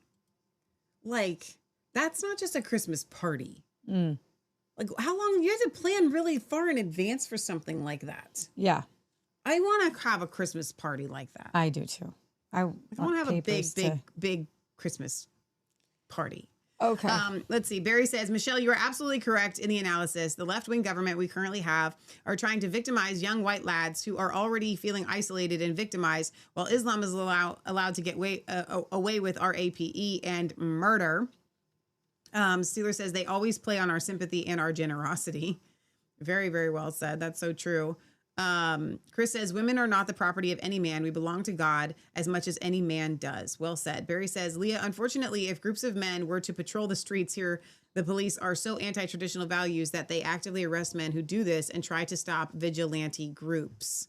And that's another thing that I was actually going to talk about, that, you know, they would need to be a revamping of what is acceptable for men to be able to protect women and children. Because right now, like even now, I think about it. I'm not going to lie. So I didn't bring my knife with me last night. I always do. I don't know why I didn't bring it. And so I said that to Leah. I said, I don't have a knife. But I had bought a bag. I had bought a jar of salsa and it was in a bag. Right. And so I was like, because this is downtown Cincinnati, you never know what could happen. I mean, I've seen some stuff. I was like, oh, I've got this. But here's the problem. You know what crossed my mind? What? If I hit somebody over the head with this jar that tries to attack me and they die, I'm going to jail. Yeah. So all you men over there in the UK probably have those same thoughts. If I try to protect a woman from being attacked by an Islamic rapist, I'm going to jail. Okay, a couple more news stories before we get to the Christmas markets real quick. Around the world, Michelle, I just want you to play this video because I thought it was hilarious. This is Albania. They solve things with fists in their parliament. This is like the fourth one of these we've ever covered. They are very hot under the collar. They need some de-escalation training, a little bit more of, they probably have a lot of bipolar, probably a lot of borderline personalities there. So for the podcast, this is what I'm talking about. Somebody started a flare, a blue flare. It's a and month. They're trying to get to him to get it out of his hand, and he's leaning over, and there's a woman there that's getting pushed to the side too. It was a month-long battle over corruption allegations. Shambani is a young former law professor who would seem on paper to be a solid choice for Albania's top human rights official. He entered the 6-person race to succeed. Even the woman is throwing stuff. Ombudswoman Arinda Balanka, with approval from the Parliamentary Committee on Legal Affairs. Parliament convened in the capital city of Tirana on Thursday to swear in the next ombudsman.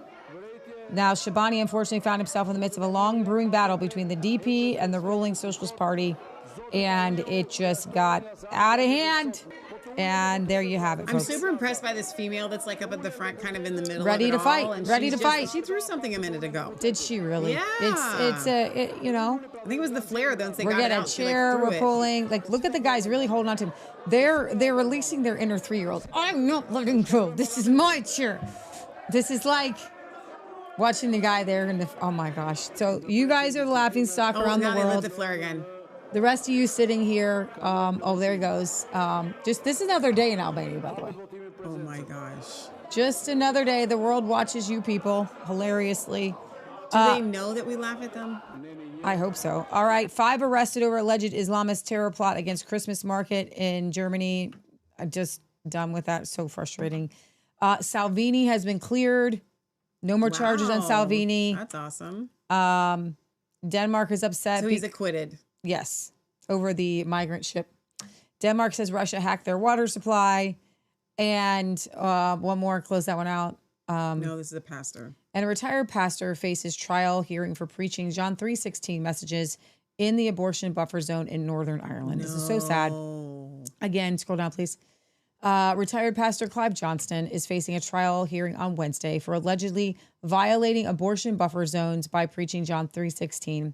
Clive delivered the message on July 7th. If you scroll down, you can just kind of see, you know, Ireland is Catholic, and I'm just going to pray for him. God, I just thank you that you are going to remove these buffer zones in Ireland and the UK. I just pray, Father God, that they would open up their hearts right now to the unborn and to those who would want to pray. I pray for radical transformation. I pray for revival in the UK. I pray for revival in Northern Ireland. I just pray that these lawmakers who have hardened hearts, who want to see babies die, who don't even want people to pray because they understand the power of prayer, that they would be convicted and they would be taken out of office, and that this law will be rescinded in the name of Jesus, that those who brought it forth will be held to account before the justice of the Almighty, and that babies will continue to be saved in the UK, and that women would not kill their children. I thank you, Father God, there'll be a resurgence of these young men in Generation Z, that they'll say, listen, you want to raise a family. You want to treat your wife as you would want your daughters to be treated by young men. I ask you, Father God, that you show them men around them, show them stories, even from the past that they need to, of what it means to be a man, to love your child, to love your wife, to not want to harm them, to want to protect them, that is the most masculine thing you can do throughout all the ages, is to be a society leader, protector, lover of women and children. The men who died on the Titanic was because they gave up their lives for women and children because they were the most masculine men on the face of the planet. And I thank you, Father God, that real men, real masculinity does not harm women, that actually stands in front of abortion clinics and says, I want to stand for the least of these. I want to stand and protect the weak and the vulnerable. And I thank you for masculinity rising across this country, rising across all of the UK and around the world right now, Father God. May men be men again to take care and protect women and children. And may you remove this feminist ideology that says women and men are equal. They are not equal. We need men to protect us, and we need them to keep out wicked men. We need them to keep out these guys to logically say, no, you can't come here. If you have a possibility of harming some women and children in my country, you can't come here. And I thank you, Father God, that you are getting these silly women out of office who are making some of these laws. In Jesus' name, amen. Amen. All right. Merry Christmas. We're going around the world. All right. Let's go to Nuremberg here, Germany's most iconic Christmas market. We are going to, a lot of these are super long, so we're going to pop through them, okay? Because I want to go all the way around the world. Well, a lot of places.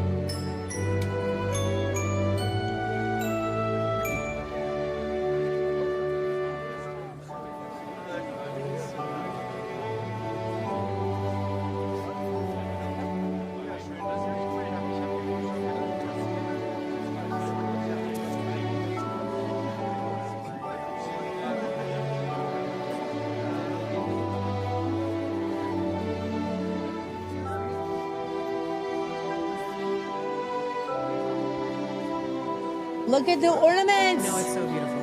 And there's the sausages. It's always the food. I need all the food. I need the food so bad. The sausages. I want that one. I want the big. You don't just get a hot dog. You get like a baseball bat. Oh my gosh. Oh my goodness.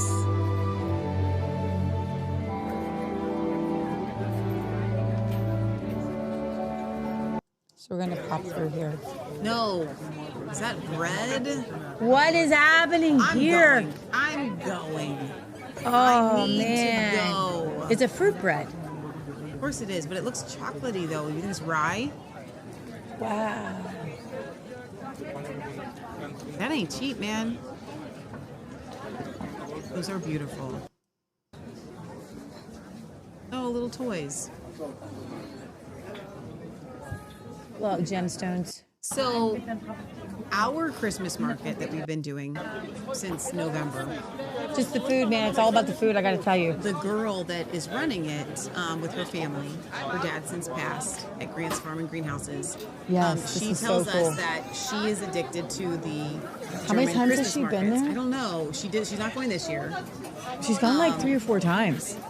And she's trying to fashion the market that we're at to make it feel like the German Christmas market. Because there's nothing like it. Right. The Nürnberg Kris Kringle Market is one of Germany's oldest and most famous Christmas markets, dating back to 1628. Wow. It's beautiful. Like, how would you try? What is this That's world? chocolate. I didn't get to see any of these kind of cookies and stuff and baked goods. Tons of them just overflowing in the whole world into my mouth right now. Stop it. Please come to me. Oh my gosh. Please, I need you. No. They're so cute. Look at the little reindeers. I can't. What How is would you that? What is decide that? What to buy? I would want to buy it all. I want everything. I want one of each.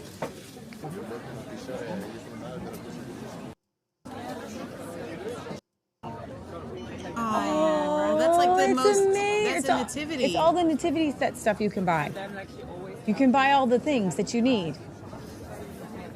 Oh yes, I love nativity. I love. No, aren't those like different pieces you can buy? Yeah. Oh. But I'm just saying. I'm sure you start with like a basic part of the set.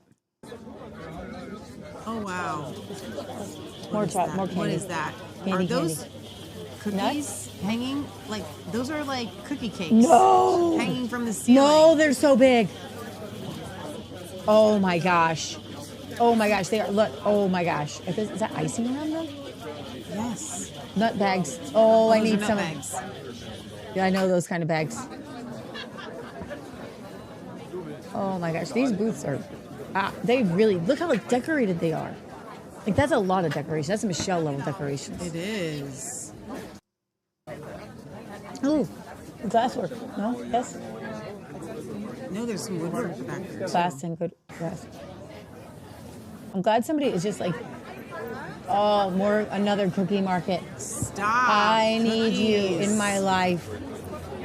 I bet they're not. Like, I bet they're more than cookies. It's a stack of goodness. What is that? You get a stack of them in a bag. They're taking the whole bag home. They have gluten-free. Even the Germans are going gluten-free.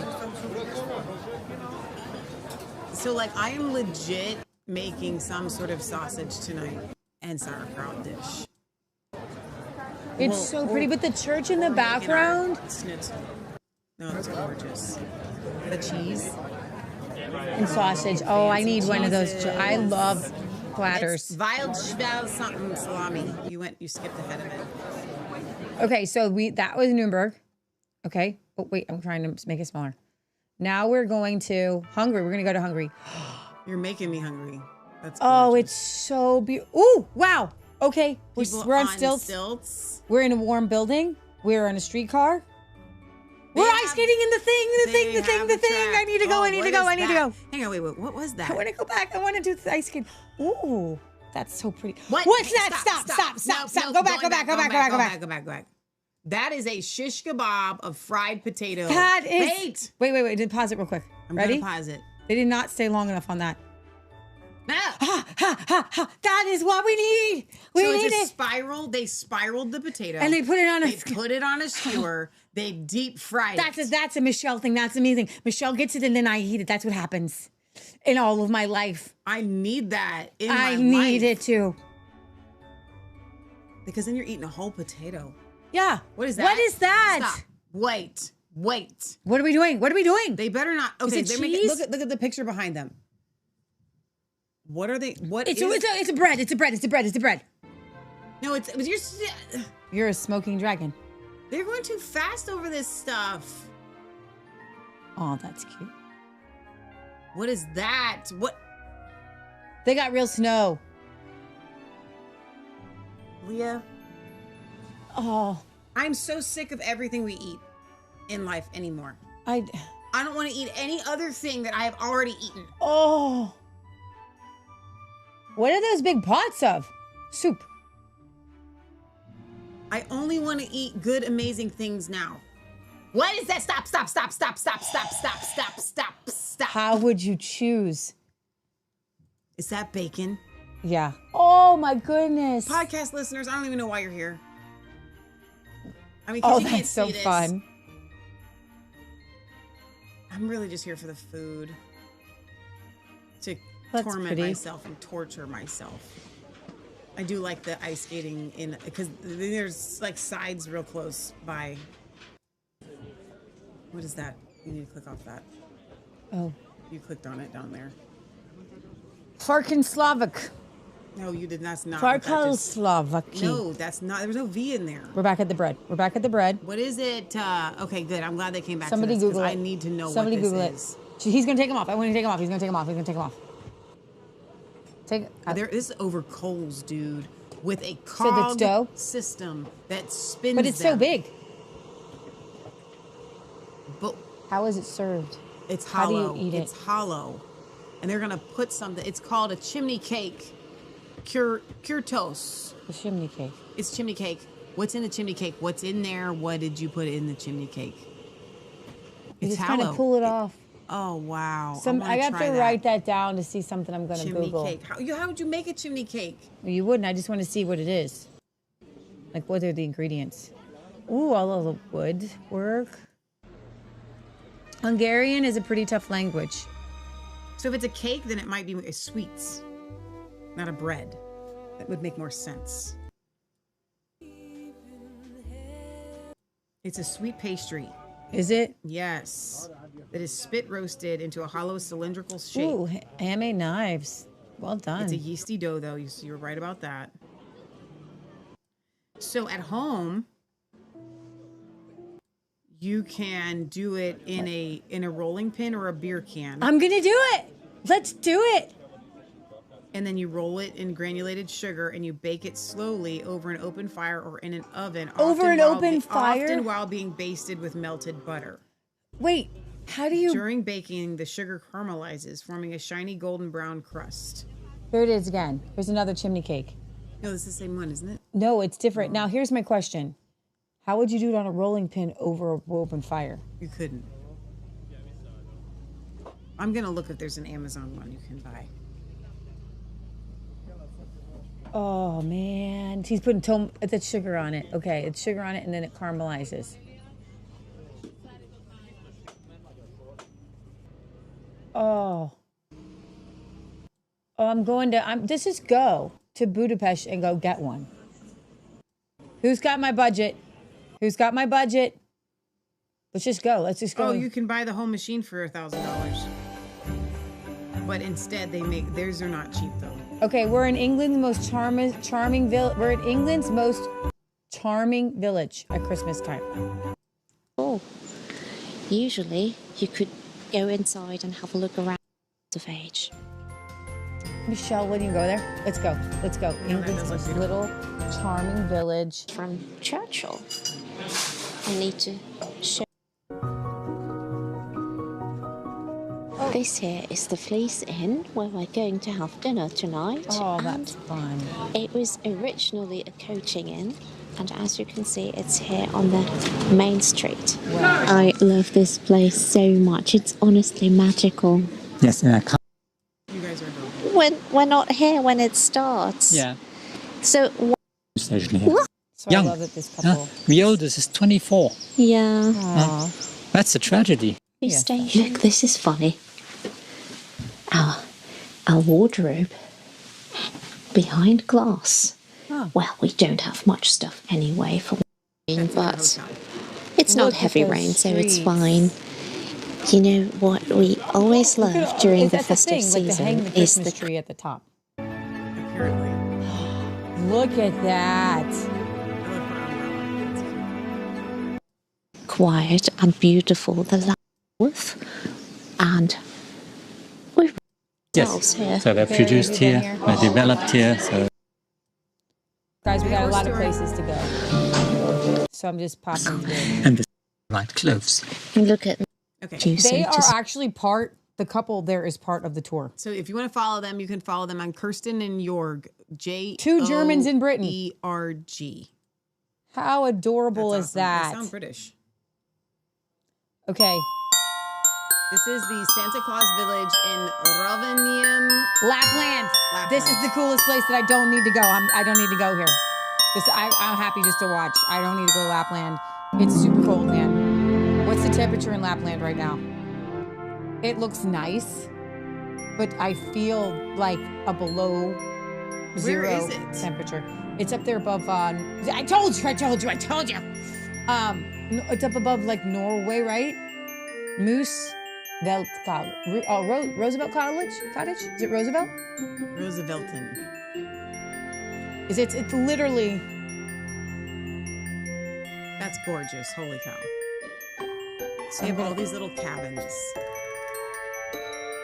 Oh my gosh, so cute. So people do go there, even though they think it's Lapland Christmas Village.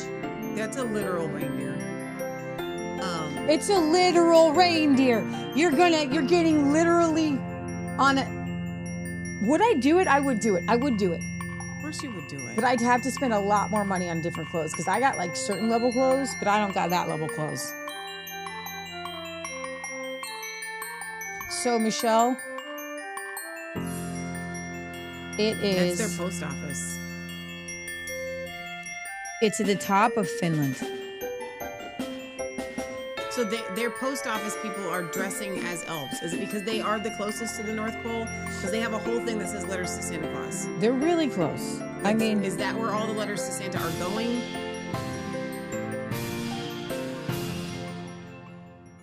Normal mail. Snowman World. What is this? This is tubing. That's a little child. That is so dangerous. It's not really. Oh, that's so fun. She went down. Oh, Leah. Nope. See, you got to wear the full bodysuit. They got the ice. Like, it's not even. This is not even negotiable. So this is underground, it's an igloo for the podcast listeners. They have carvings that are actually gorgeous. And this is Elf's Farm Yard. Oh my. Oh, they're feeding the reindeer now. What do we feed reindeer? Now they're fighting over it. There's a goat. 3 degrees to 27. Average temperatures, high temperatures. Temperatures can drop to negative 22. You know, I'll be honest. Average daytime temperatures. That's not too bad. 20 degrees. I could do it. I do not mind cold if you're dressed appropriately for it. Which no, and I just don't think we have it quite. Maybe we do. Maybe we do have the right clothes. I don't know. But here it is, Santa Claus Village. You want to know where it's at? We are going to do it. We're going to pull this out. It's at the top of Finland. They've got real reindeer. It's on a road, the only road in all of Finland. Just kidding. So they have 5 roads in Finland, I think. They have a ski resort that's even more north than that. It's the Oilevi. So. Oh, wow. It's there. Right. Okay. It's there. I mean, it's there. I mean, if you believed in Santa, you would be hanging out with him. I mean, yeah. They have a claim to fame, I would say. Oh, my. Yeah. Okay. So you can actually go there. You mean you can book? Yeah. Right. And so this is, how can I close these out? Yeah, they keep popping up. Okay. So here, I'm sure it's expensive. You can meet Santa Claus.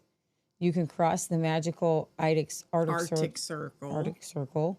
Of course, the Northern Lights. Sleigh ride. With reindeer. Yeah. So, yeah, the Finnish horses. Oh, wow. Aurora horses. I do the snow sauna for sure. And this is what I want to do. You want to go sled dogging? Yeah, I do. I want to do it. Dog sledding. I think I said that backwards. I do. I think we can do it. What do you think? Oh, ATVing. I don't think that was That's for the summer. ATV. Okay, let's go. We're planning our trip. Okay. Next. Okay, so where are we at? We are in Vienna.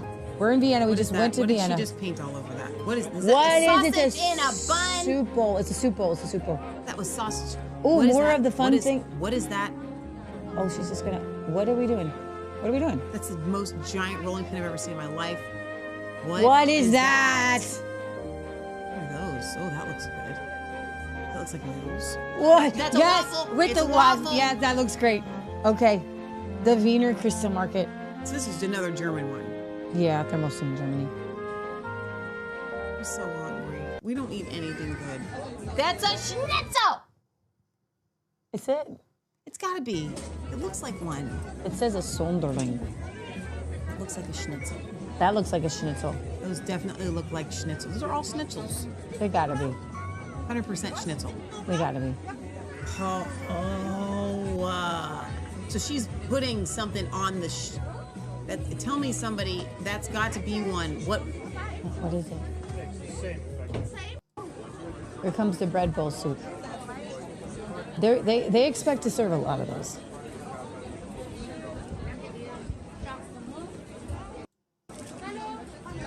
The different kinds of. Okay, so I want to see what she's doing here at the end. We saw that part already. Well, we didn't. So she I think that was a preview in the beginning. Okay, they're gonna bake it in there. Okay, they're baking it in that big thing behind there. So it's similar to the Budapest one, right? That you said the wrong thing. Oh, was that in Budapest? With I'm the hungry. hollowed? Yeah, I was hungry. Oh, okay, yeah, you're right. Those pretzels are way bigger. No, those are donuts. What with the cream? With the cream inside. With the cream inside. The cream. Look how thick that cream is. Oh my gosh. What is that chocolate cake thing? What is it? It's a big giant. It's a brownie with its layers. It's layers. I'm I'm gonna tell you, next to it though is a donut cut in half with cream in it.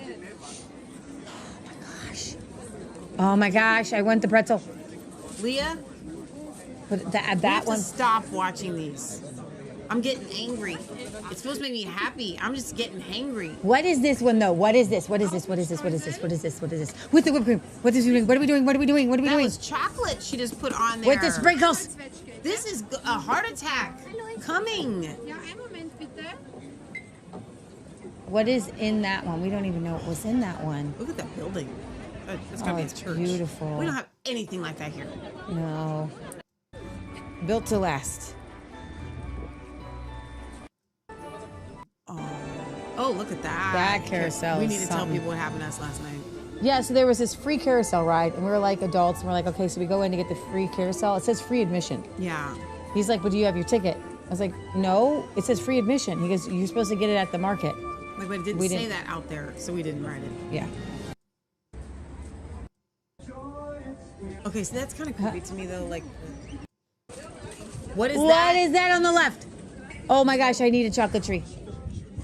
What are those little ice cream cones? Oh my gosh. So I need to know what that brown bread, fruit bread is. It's obviously very popular. What So are those? these noodles? It looks like noodles and sausage and, oh, there's fried potatoes. See, this is like real food, by the way. You go to an American street fair and you're going to get like the same stuff. What are those? Is that milk? That's specialized milks that you shake up. Or is yogurt. I bet it's yogurt. Don't you think it's yogurt? It would make more sense for it to be yogurt. That has sunflowers in it and stuff. Put it on your bread? Okay, somebody put that in the chat what the heck that is. So there's little bits of fruit. That's got sugar in Something it. goes on your waffle and it's a topping because one said waffle and one said pancakes, right? Unless that's Yeah. a flavor. Some sort of topping. I don't know, but it looks super nice. Oh, those are so beautiful. Oh gosh. I'm doing everything in like wrong. Oh, wow. Are those marshmallows? No, those are like little, No, the black ones are in the Okay. shape of a marshmallow. Like, I don't know, I could be wrong. Marzipan. Wow. So, they sell that many of them. oh, another ice skating rink. We got mugs here. I think you have to buy the mug. That's just drinks, right? For hot chocolate, I'm guessing, Oh, maybe. okay. You get the mug, you buy the mug, and you take the mug home with you. That's what I would think. What is that? Wild Tea? cherry. No? Yes. Tea. Yes. Teas. Wow. Gotta be tea. Gotta be tea.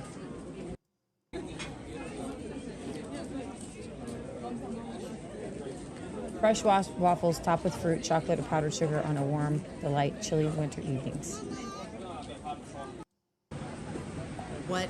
Those French fries? Yes, and those are the noodles. This is a real. I would ban myself from eating French fries if I went to another country, because I can get those in America. But what is that? What's that? What Looks is like that? Pickles. That looks like a cold salad or something. Maybe topped on your hamburger. But that's what it looks like.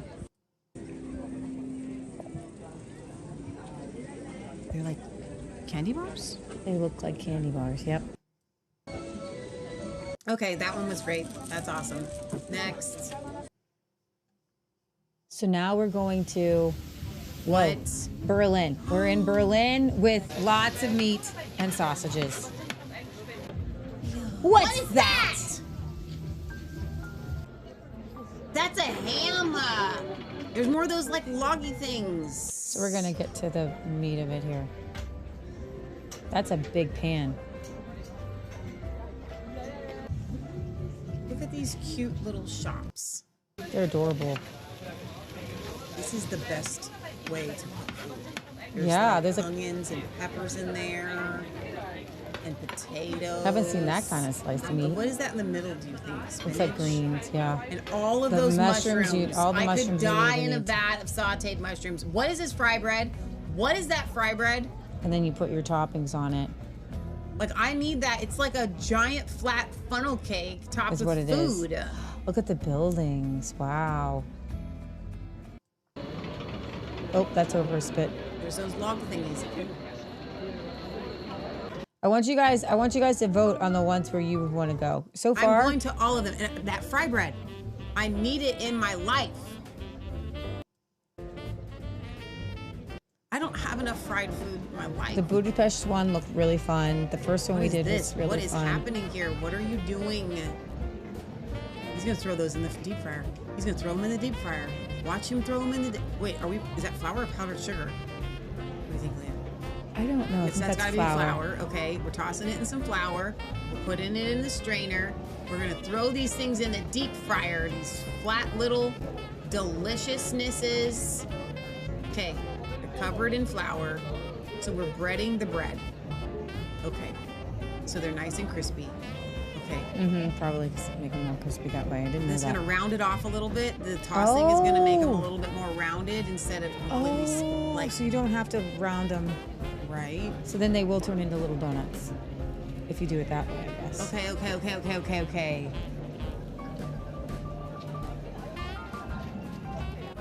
Now pull them out. Pull them out. What?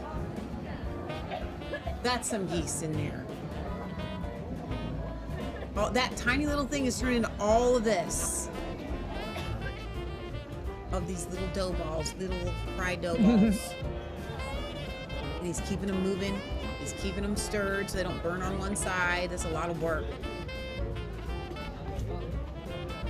That must be really hot oil because that was cooking really fast. I wanted to see what that was. I wanted to eat it. I wanted to taste it after. So much is done with wood here. I know. We gave you a stack Couldn't of do wood. that here in America because they don't believe in it. What is all of that? What is all of that? It just looks like kind of like just different foods. Is The that a cheese? soups, cheeses with the cheese bread, soups and cheesy bread. Spatzel and champus. Sausage over Sausages fire. over fire. So, like, if it's cold there, They're you would be staying expecting warm. to sell a lot of those. Right? Like, how do you even pack in as much bratwurst as you need for a thing like this? It's only £6. You mean $6? Like, it's cheap. Ooh, pretty ornaments. Chestnuts roasted over an open fire. But then what do they taste like? What's the point? Why do they do that as opposed to roasting these other ones over an open fire? I don't know. Like, what makes the chestnuts special? More wood stacked out front. Like, you have to haul all this stuff in. It's just so much. So... They got ice skating rink, of course. Next Christmas, we should go to another country. This one I was confused about. This one I wanted to understand a little bit more because I needed to. Why is Dubai celebrating Christmas? That's what I want to know. And it seems a little empty because there's not a lot of...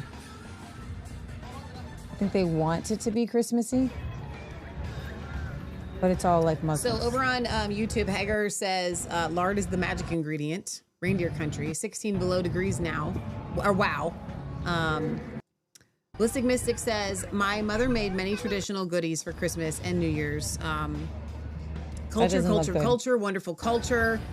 He says it kind of makes me homesick now.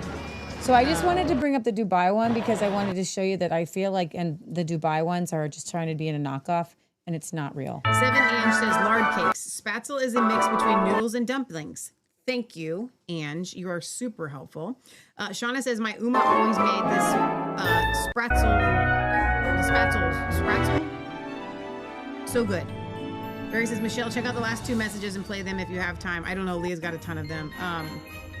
That's the last one place you can stay in Lapland. That's awesome. Let's see. Sherry says, these are beautiful, but I won't go any gatherings like this anymore. It's not because I'm afraid. Rather, I don't think it's worth the risk with all the evil in the world currently.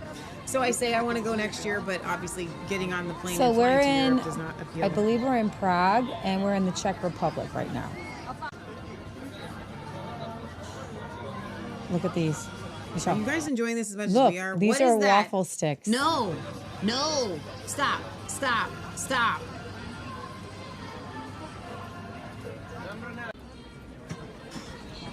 So the Czech Republic is doing the same deals. The chimney cakes. You can order a machine on Amazon. No one ordered one for me. We do not have room. But I think they're really cool. It's cold there. Really cold. Look at that beautiful tree. That was a real tree. Mm-hmm. Oh, a blacksmith. That's awesome. You always have to have one of those. I'd go to Prague. I'd go to the Czech Republic. Even though I don't speak any. It is a beautiful old city. I'd definitely visit there. That's a place. I'm leaning more towards like Hungary, Czech Republic, like those kind of places. Well, I would be more apt to go to Hungary or Poland, especially Hungary, because I don't think that they would ban me from coming, number one. They'd like you there. Right? You're frozen. You have to wait a minute. Wait. Don't Control-Alt-Delete yet. Okay. Come on, just give it a second. Okay. Talk amongst yourselves. There we go. Okay. Sometimes that's all you have to do. So we need to go to the next one. Let's go. Oh, we did. We went. So this is Quebec City. That's beautiful, actually.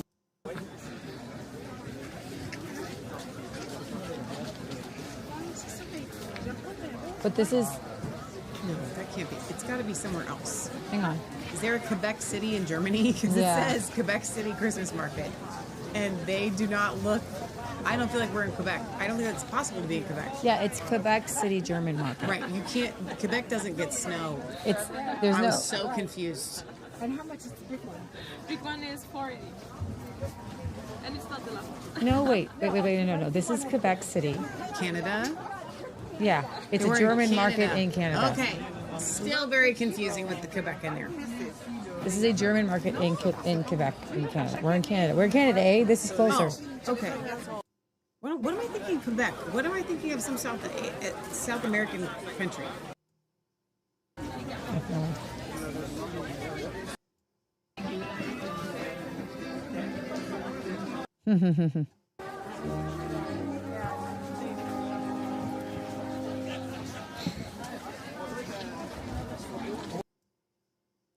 You know, I just had a brain fart, so we're gonna pretend that didn't happen.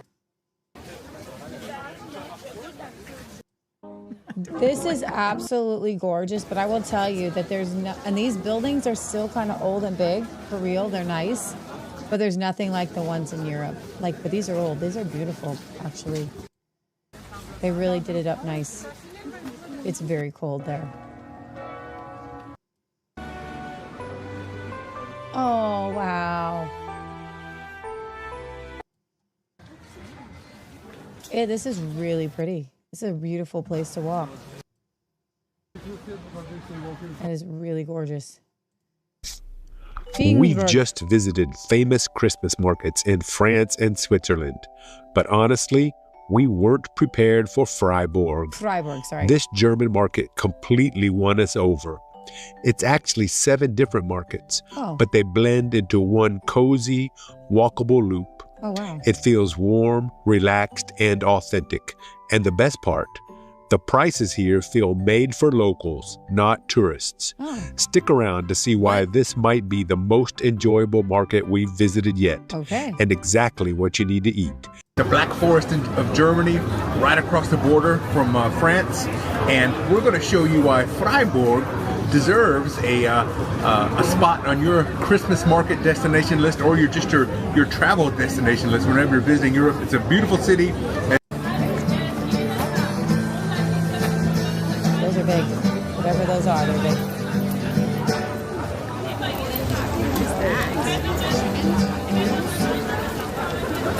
All right, so welcome to Freiburg, and we have some Schupfnudeln, I think it's called, but it's like a potato pasta.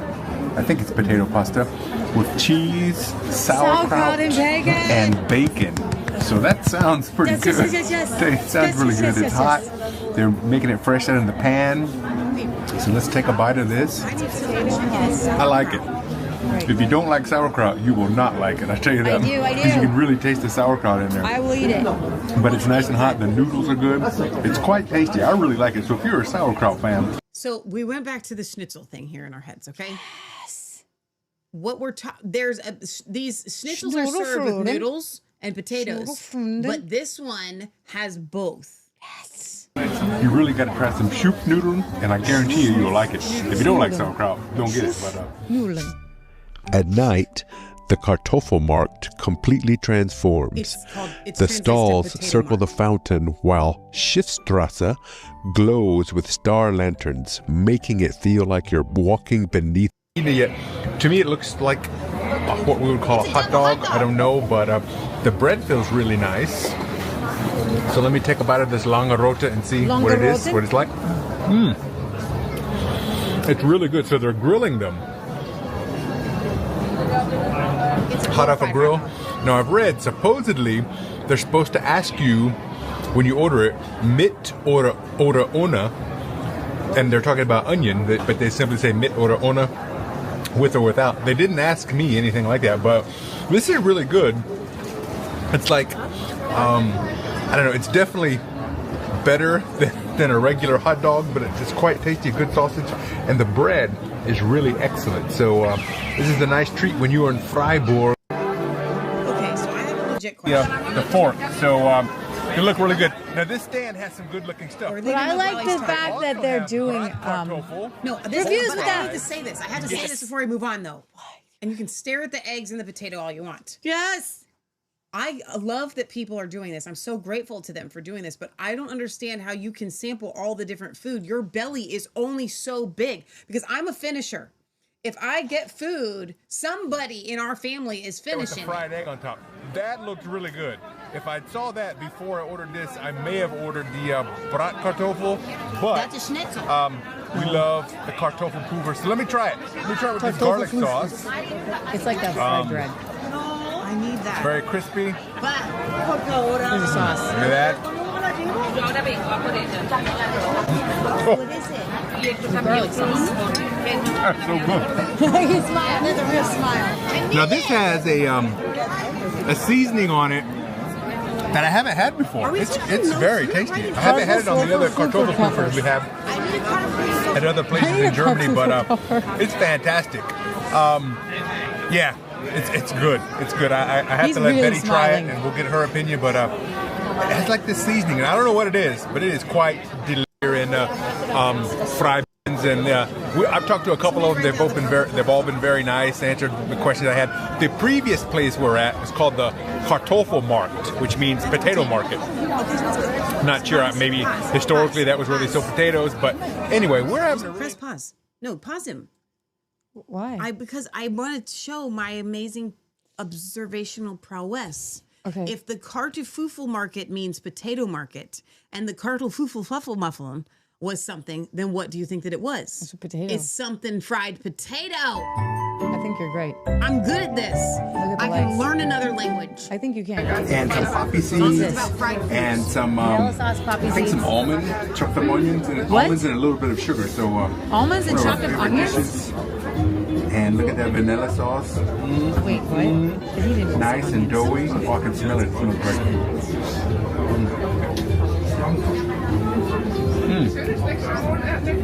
Oh man, that is so good. He says it's good. That is so good. A big piece of doughy dough. It's just a big. Is quiet and easy to miss, but that's part of its charm. Take a moment here. And earlier today we walked through, and I wasn't hungry at all, completely full. But they were making some delicious looking pizzas, and it looked really good. And I talked to the guy who was watching them make them, and I said I'd come back later. So we're back now, ready to go. And look at this pizza. It looks so good. We have ham and mushrooms. It was €7 for this pizza. She says saving room And for you that can get pizza. It's like a margarita big puff. or some. It's puffed. It's so puffy. Wait, Leah. It's so puffy. Please stop. I want puffy pizza. I do too, and you're the pizza maker. So I don't know what they did. I need you to make me that pizza. Salami or I think ham and rucola, I believe. But anyway, so it looks good. Looks really great. We're watching them make it, and I'm ready to dig in. Okay, I'm ready for you, sir. I want to see your face. Oh, look at the cheese. Yes, cheesy magic. Here we go. Oh, that's good. That is really good. I love the crust. Fantastic. Nice and hot. And I tell you, not really. It's almost like. I could go to Freeburg. Look at the. And it is really good. This Langarota sausage with the fried onions on the bottom. That's excellent. So come to Myers. If you're at the Christmas market, come here. Or if it's not Christmas. So I'm telling you, I like when the people actually break down the food. Hi everybody, and welcome to Traveling with Russell. And welcome to a very cold Moscow and a new Christmas and New Year decorations walk. We're going to start right here. Coming forecast, we might get some overnight or tomorrow. But just the State Historical Museum. What? He's wearing we real can just fox. see the He's lights got fox of on him. the Somebody has markets real fox that are in. Reel it. I think it's called Menage Square. They still do that. I seem to be confused what these different squares are because there's so many of them. And this is right in the shadow of autumn markets, spring ones, the end of December and January, to see how everybody else is enjoying these events. They've got lots of hot drinks and also some pastries or some pies. Cake with a balloon. Big aquarium or fish. But yet there's everybody overindulge. It's not necessary at all. That's the secret right there, bringing the tea from home and having hot tea. Now I want some soup. So what I'm going to keep doing is just gets a little bit colder. And I feel like they could have more vendors here. How There's popular. more people than vendors, but that Christmas tree is gorgeous. Now, this is where we just came from. The market. So what most people are doing, and exactly kind of what I'm doing, is you kind of pick a starting point and you go for a walk around Moscow, and then you find your end point, which is where you end up. Some people need more food. Everything's held up very nicely since yesterday. Have a look at these decorations. Those are intense. Extension of the previous market to these. It'll be very nice. They've got chandeliers in the windows. I'll show you on our phone. I think the Nutcracker and. Well, okay. Thank you, Moscow. This is Poland for Carl. Maybe.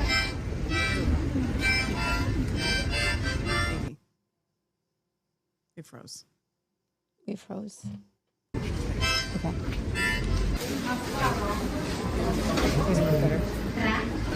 This is different. Yeah. And cook at home. Yes. Oh. Whoa, whoa. Okay.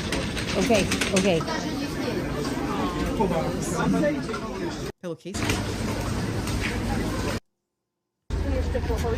Oh wow. So these are just like little, Christmas trinkets that you can buy.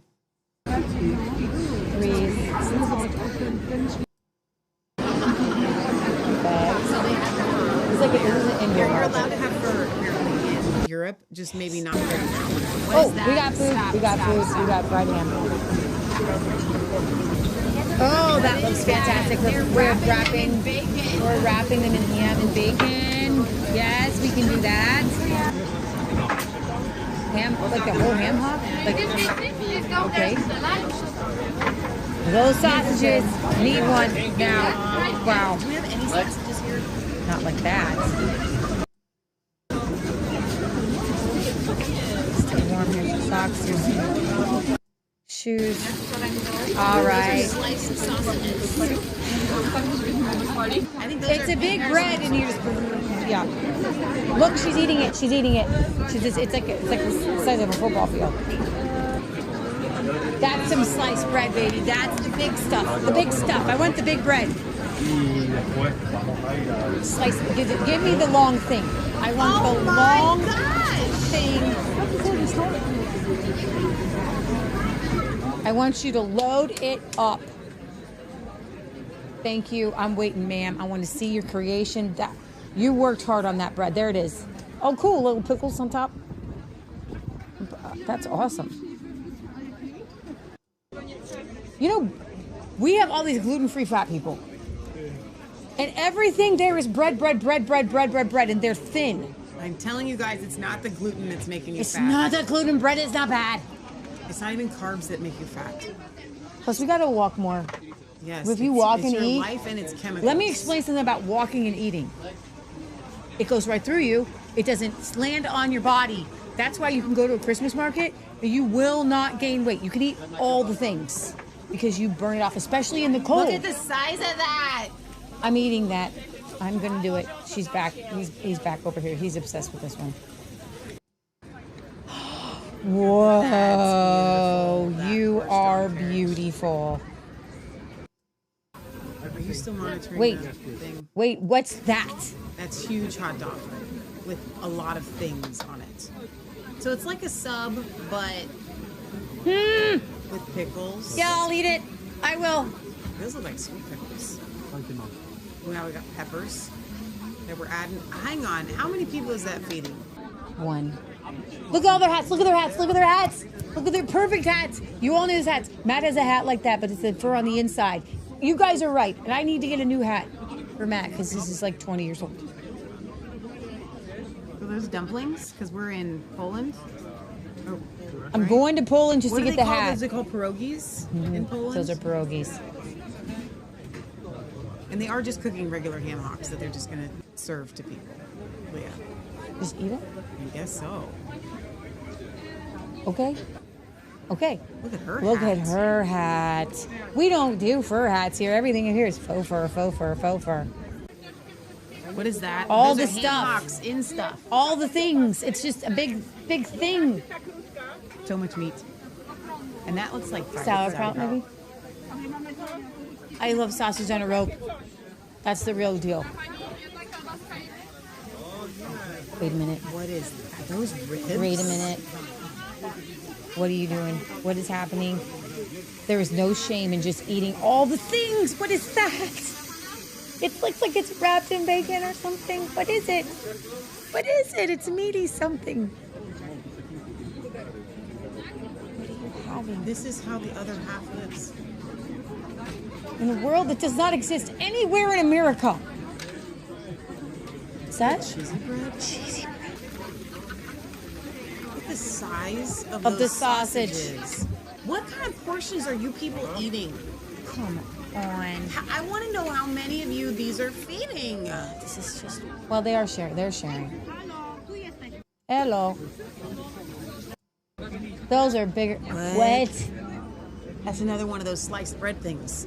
So they're taking, for the podcast listeners, they're taking a giant thing of bread that's about 12 inches across and 6 inches tall.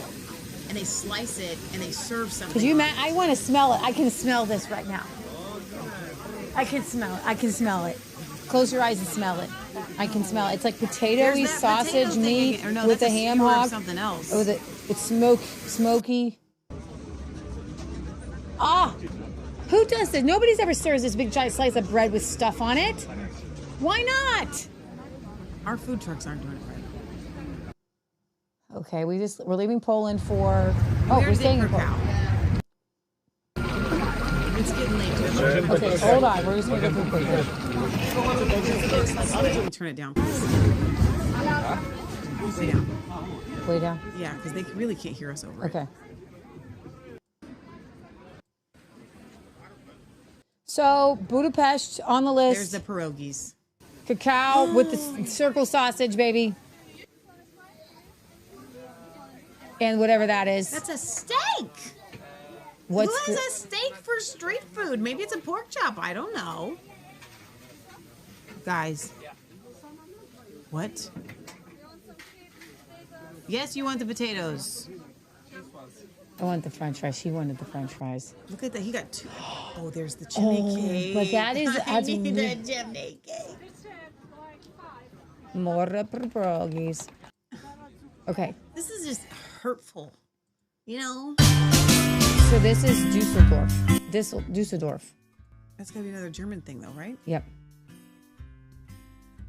I'm sorry, I keep hitting the wrong button. Oh, wow. You can turn it Oh, up shuffleboard. Do y'all do that over there? No, that's not shuffleboard. Wait, is it shuffle? What's it called? I don't know what that's called. It's not. It's curling. Is it curl? It's like It's not curling. There's room is involved in curling. That is not curling. Well, I want to go play. We didn't have any fun ice games. Is it curling? Is that curling? Curling without the broom? It's a lot like one-man curling. I want to do it. Wait, she's gonna. Whoop. Maybe it is curling. Well, this looks like a fun game. Who wants to play? I want to play.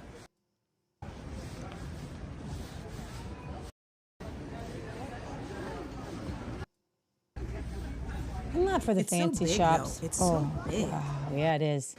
If you guys have never been outside of America, I will say, because we've been to Russia, the feeling is definitely different. Mm-hmm. There's nothing in America that feels like these countries. Like, we don't have that. I don't know how to explain it. You know what's a mock of it? St. Augustine, Florida. It's a mock of it. I really like St. Augustine. It still, to me, doesn't have the foreign feeling that these other... Oh my gosh, that's hilarious. Oh my gosh. We have singing reindeer. I love it. Are they singing in cheeses? I thought we would see more cheeses. You know? Okay, you guys ranking your favorites? I'm ranking my favorites. Montreal, so Canada, here we go. Canada seems like okay. It's snowing there. Grapes. It's really snowing there. It's cold. You yeah, guys. but the Canadians are used to it. I mean, they like if anybody is built for weather, I feel like it's Canadians. It's the Canadians. Like that lady doesn't even have a hat with gloves on. So it's a way different feel in Canada. Oh, but that looks fun. That's about that as packed kind as of the looked one like we it was went to last night. Which I told Leah, this is like a mosh pit. I'm not getting in. So I'm not feeling Montreal as much. We took a trip to Leeds Christmas Market where we checked out everything on offer, including the atmosphere, the rides, and... Those are cute. And we're starting off in City Square, just outside the train station. As soon as you come into Leeds, you walk round the corner and you've got your first market here already. So let's take you around and see what's here. Some mulled wine. I knew someone would be stopped by the mulled wine station already, and we hadn't even hit 11 o'clock in the morning. But the smells as you're walking around are absolutely incredible. Chinese food, roasted meat, gravy. So it's I wonderful. Out. If you want to make a meal for some loaded hash browns, shall we go make it with like the grape juice? Sure. You totally can. Maple syrup and bacon bits, just syrup and bacon with dusted bites. icing. You can get 6 hash browns for £8.50 or 12 for 15 quid. Oh, okay. That looks good. Oh, maple syrup on hash browns, huh? Come on, that's a breakfast food. Oh! Whoa! Powdered sugar. And I think there's a little bit of bacon on there. Is that ham? Mm-hmm. Oh, I can eat that. I'm gonna eat that. I will eat that. I will eat that. Put it in your mouth. Put it in your mouth. Oh yeah. No, her reaction should have been better. Wow. I'm going all down here. I'm just here already. That looks not that delicious. good. He says not that good. Oh really? Photo ops for everyone as well. That's cute. The poutine or loaded fries. The Philly cheesesteak. Which to go for? Don't go for the Philly cheesesteak. Oh! What is that? What have you done? There you go. That's perfect. Thank you. Okay. No. What is it? No, wait. What'd you? It says donuts and coffee. Oh, here it goes. It's a drink. You like it? Yeah, that is so good. See, the thing is, once you've drank it, once you've drunk it, there's then one huge gingerbread cookie cup to eat as well. It's got this lovely chocolate rim round the edge. That is nice. Really nice. That is nice. But it looks incredible. It's a gingerbread cookie cup. Here, you can have that back. In Philadelphia, so I think we're going to have to try that. I'm going to come back. Okay. The Philly steak and cheese. That's and delicious. this is my first real... It's American food. That Philly cheesesteak. The UK. And outside looks fantastic. Just falling apart. Is that like a... Oh, like a pork sandwich? That's so good. Oh my gosh! It's crumbling because it's so tender. It's a pork sandwich with pickles, like And a look hamburger. at just how much it's packed with. Yes! Yes! That's so big! I'm going to be so fat. If I do not get something good for dinner tonight, I don't even know. That one was amazing. Here's the thing. We have to stop the show because I'm going to need time to prepare whatever it is I'm making for dinner tonight, which is not going to be anything American. What is this, cherries? This is Berlin's. Okay, hamburgers. All right, we're American. I don't need hamburgers. Dankeschön, bitte. This one or this one? No, not pulled pork. I don't need no pulled pork. It's American. All right, Pita. we're cutting a pita in half. This is going to be a euro in Berlin. Okay. Oh, we're opening it up. See, I don't need no pulled pork. Fast forward. Find something else. That looks kind of cool. Looks fun. Wait. Oh, that's the melted cheese they had last night.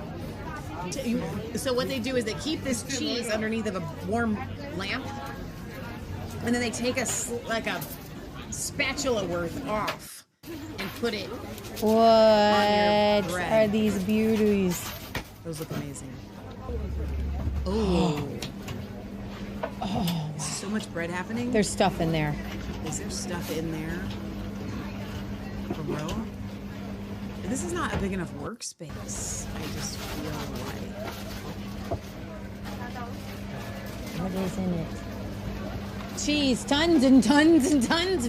Bring on the cheese. Bring it on. Bring it on. Whole bag of cheese, son. Whole bag of cheese. Come on. Bring in on the cheese. How much do these cost? Is that With the meat. There's meat. There's meat. There's meat. There's meat. Now we're doing meat. Now we're doing meat. Yes.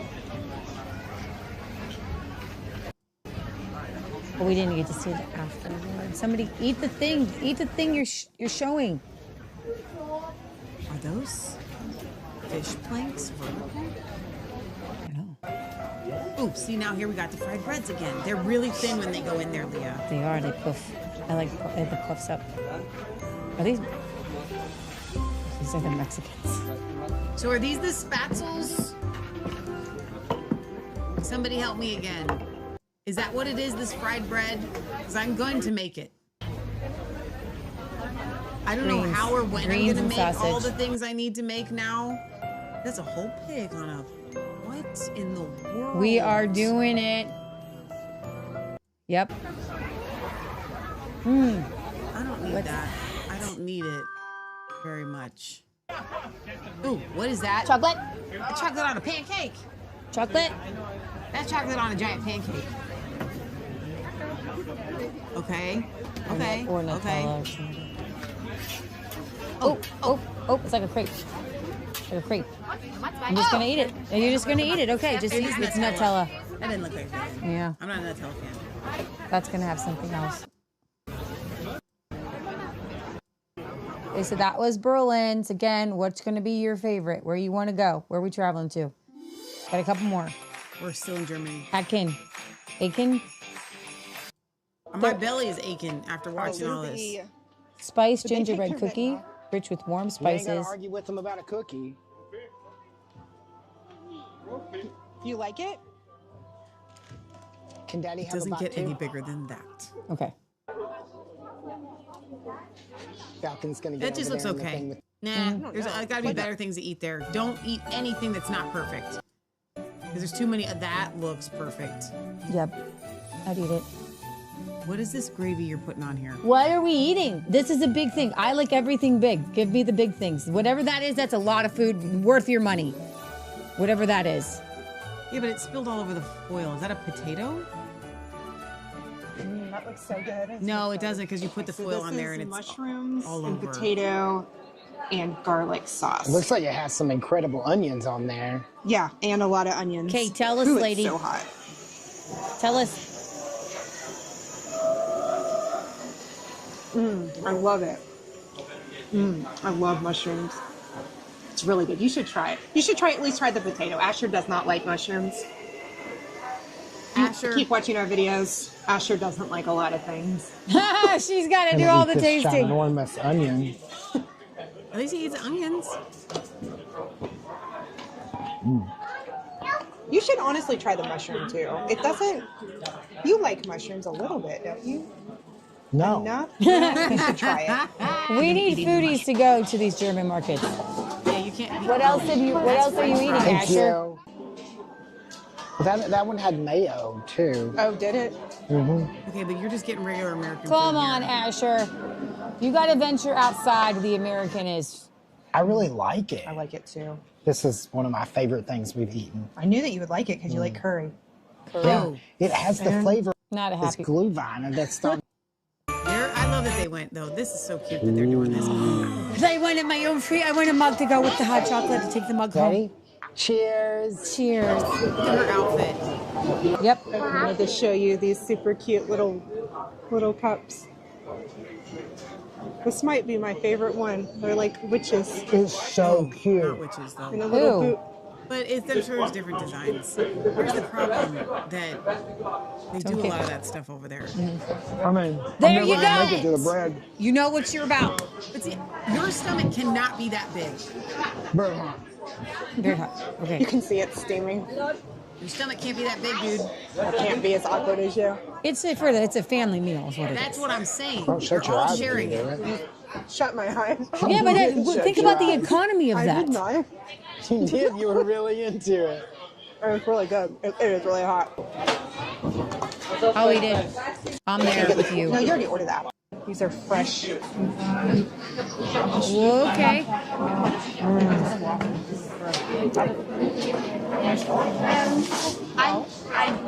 It's doughy. It's doughy. It's not super sweet, which I mean, I guess pros and cons because it's really big. Right there. So Your hair is not very sweet. It's just okay. it gets. You know what? Don't eat it if it's just okay. Don't eat it if it's just okay.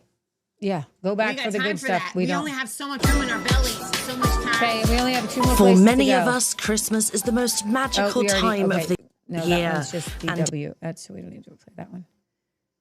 Where are we at now? Hyersburg.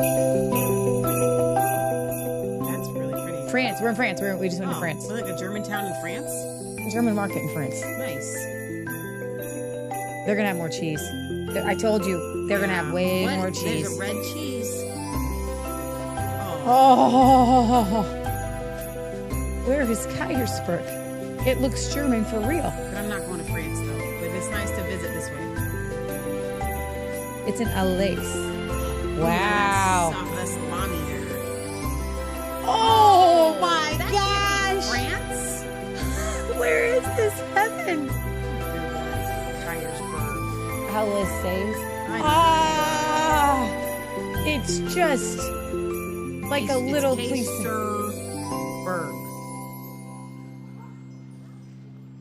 49 degrees. It's a village in France.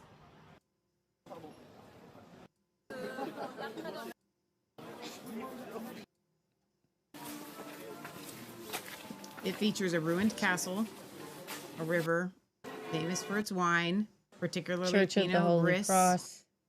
or Gris, whatever. It has been voted France's favorite village in 2017. Lots of cheese down here.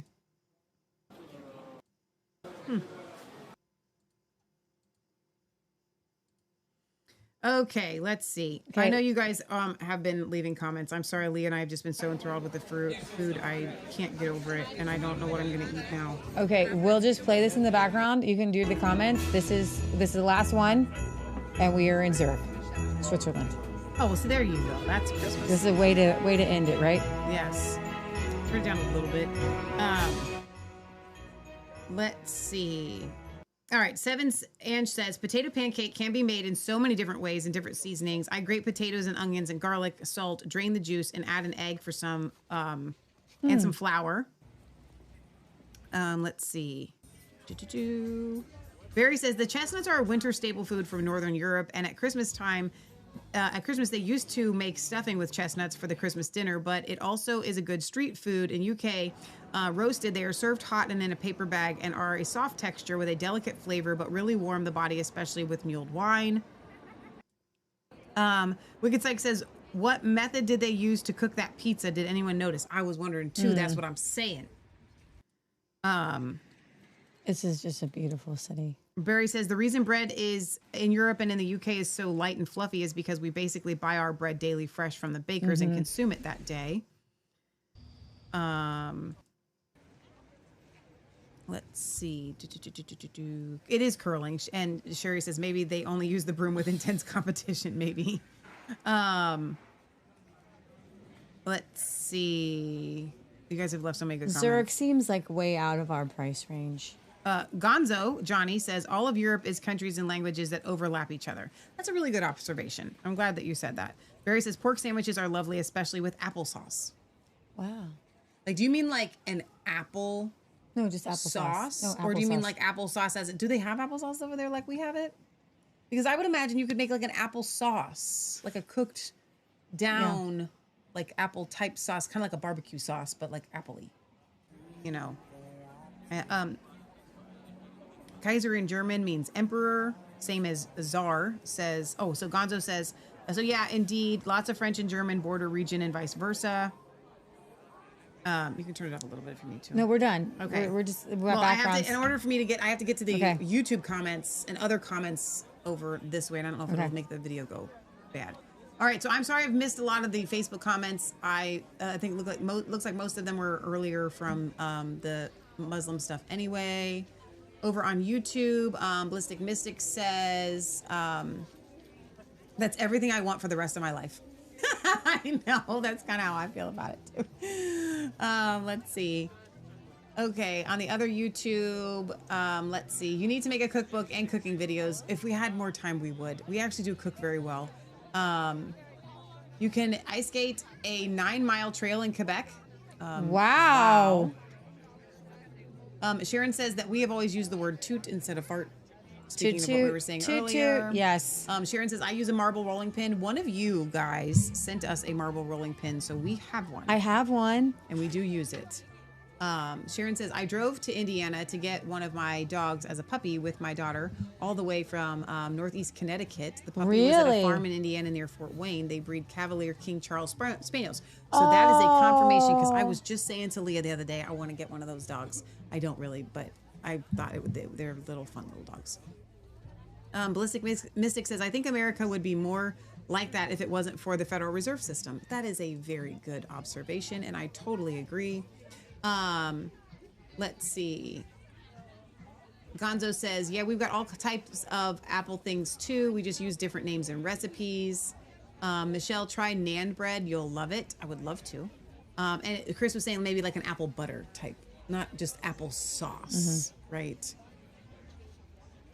Gonzo says, Greeks say auzu, Turks say raki, and Slavics people say rakia. Y'all call it moonshine. That's funny. Okay, so Barry had sent Michelle. I don't know if you can bring them up. If you open them in wherever you're going to open them. Yeah, he says an impressive Arctic snow hotel and ice bar in Lapland. That's what Are he you sent. in Resistance Chicks Church? Yes. Great. Then we can get it. Oh, these ice bars are so weird to me because, like, do you really want to go down and eat or drink alcohol under, like, so this actually underground, but it's like big igloos. It's okay. It's got to be snow all so when year you say a bar, round. could we go in and get hot chocolate? You know what I'm saying? Arctic Snow Hotel. It's actually really beautiful.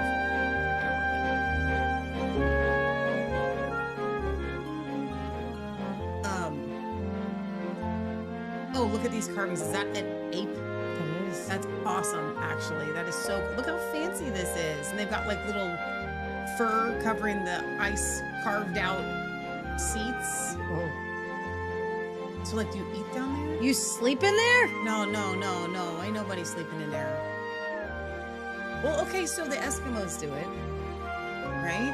So what? Maybe it's not for sleeping. There's a lot of furs.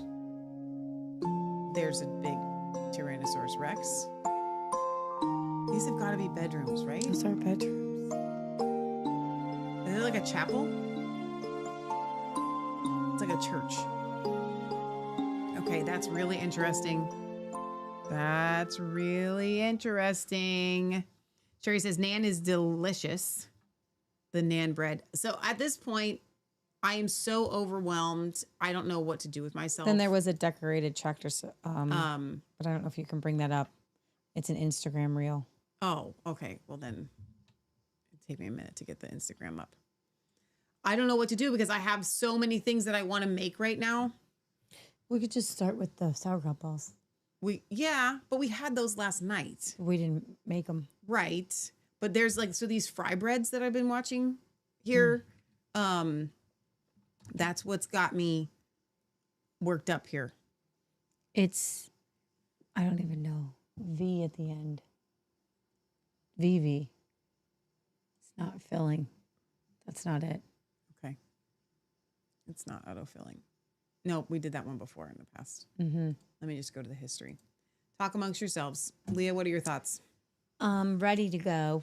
You want to go? You said just a minute ago you didn't want to go nowhere. I didn't say that. I knew that once I brought up these Christmas markets, I have decided to go. On my non-existent budget. Right. Yeah. So I'm going in my head. I'm pretending like I'm there in my warm clothes. I'm not going to be able to do that. That'll be copyrighted. Let's see if I can play without the music there. So where is this at? It was in England. Oh, okay. Yeah, so they got a tractor Christmas parade. Oh, it's not one. Okay, so Michelle has, guys, just through Christmas, right? Yeah. A ton of sets of our products on sale. They're called collections. So some of the collections include what? What is this collected with? You want to bring it up online? Yeah, we totally can. So Leah, thank you for a wonderful show. And I do want to go back and read some comments here in a second. But before we get to those, we'll go to the website. We do have deodorant in a jar. We do. Deodorant in a jar. Very excited about this. Per request from you guys. So shop.resistancechicks.com. In order to get to the collections, click on the shop button and go all the way down to collections. And then you will see all of these that are on sale. So I'm just going to, Michelle's done this. So I'm just going to show you. You see this? And it does come with a little spatula. I'm just going to show you guys, actually. Leah, here it comes. This is how you apply the deodorant. And you rub it right in. Actually, it's really smooth. It's really nice. It's really nice. Deodorant. I like it. I really do. Nice. This is going to last. You needed a new deodorant. Tell me you didn't already get one out. I didn't. Oh, then that's yours now. I know. It's so great. Okay, there it goes. This is going to last like a year. I'm very excited about this. So if you guys would like to have deodorant for a year, it feels nice. It's really tingly on your armpits. If you guys want to supplement the jar for the stick in any of the collections that include the deodorant, just put that in your order notes and I'll give it to you. It's not a big deal. It's only $1 difference in price. So all of our collections are on. So they are already on sale. You do smell nice because the collections are heavily discounted. That's why they are a collection. Then I put them on sale on top of that. Plus, you're going to be using promo code Christmas 2025 through the end of the year, till like New Year's Day. So that's going to save 10% off of your whole order. So please, please, please take advantage of the collections. If you would like me to send them to anybody, I am happy to do so. This is the jar. So these are our options on the collections. I actually think I don't know if I might prefer the stick, but I'm going to use the jar because now I have it open. I know that the jar's going to last forever. So I've been needing new, because here's the thing, we make our products, we sell our products, and like, do I get a product I have to use myself? Yes, I need deodorant. Now I feel great. I feel like I can go take on the world. Oh my god! Without any stink. Leah Sherry says that go to Jungle Gyms and get the worldwide Christmas cuisine. Was that a thing? Like, is that a thing that you can purchase there, or do we have to like go through each one, which we've done in the past? Remember? Was that last year that we went to Jungle Gyms and did a special? Which collection's that with the eye pillow? That's that the everything? So I have added, yes, I've got two different names for them. If you get the men's collection that has everything, it's called the Everything But the Kitchen Sink collection. With a and it comes with a lip balm and an eye pillow. So it's like the whole men's collection. And then the Oil of Joy Everything But the Kitchen Sink collection comes with a lip balm and an eye pillow. So I just added those. So those are new. Remember, you could take these and then split things up. Oh yeah, you totally could. It's like it's the cheapest. It's the biggest sale we've ever done, like ever. And we're not very good at advertising. And probably will do. Just to remind you guys, I know that we've been telling you to buy the products, but we haven't done really a kind of a good description on them in a while. I know. We do have the hair serum that's there with the hair thing. But I want to remind you that if the Healing for the Soul essential oil that was just sitting here a minute ago. Where'd it go? That one is designed to help balance your endocrine system. Okay.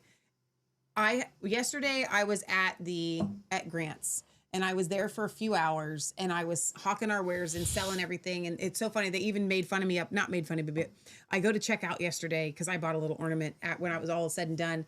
And I was joking about how I always write discount prices for people and give them deals. And they said, you always sell like an insane amount.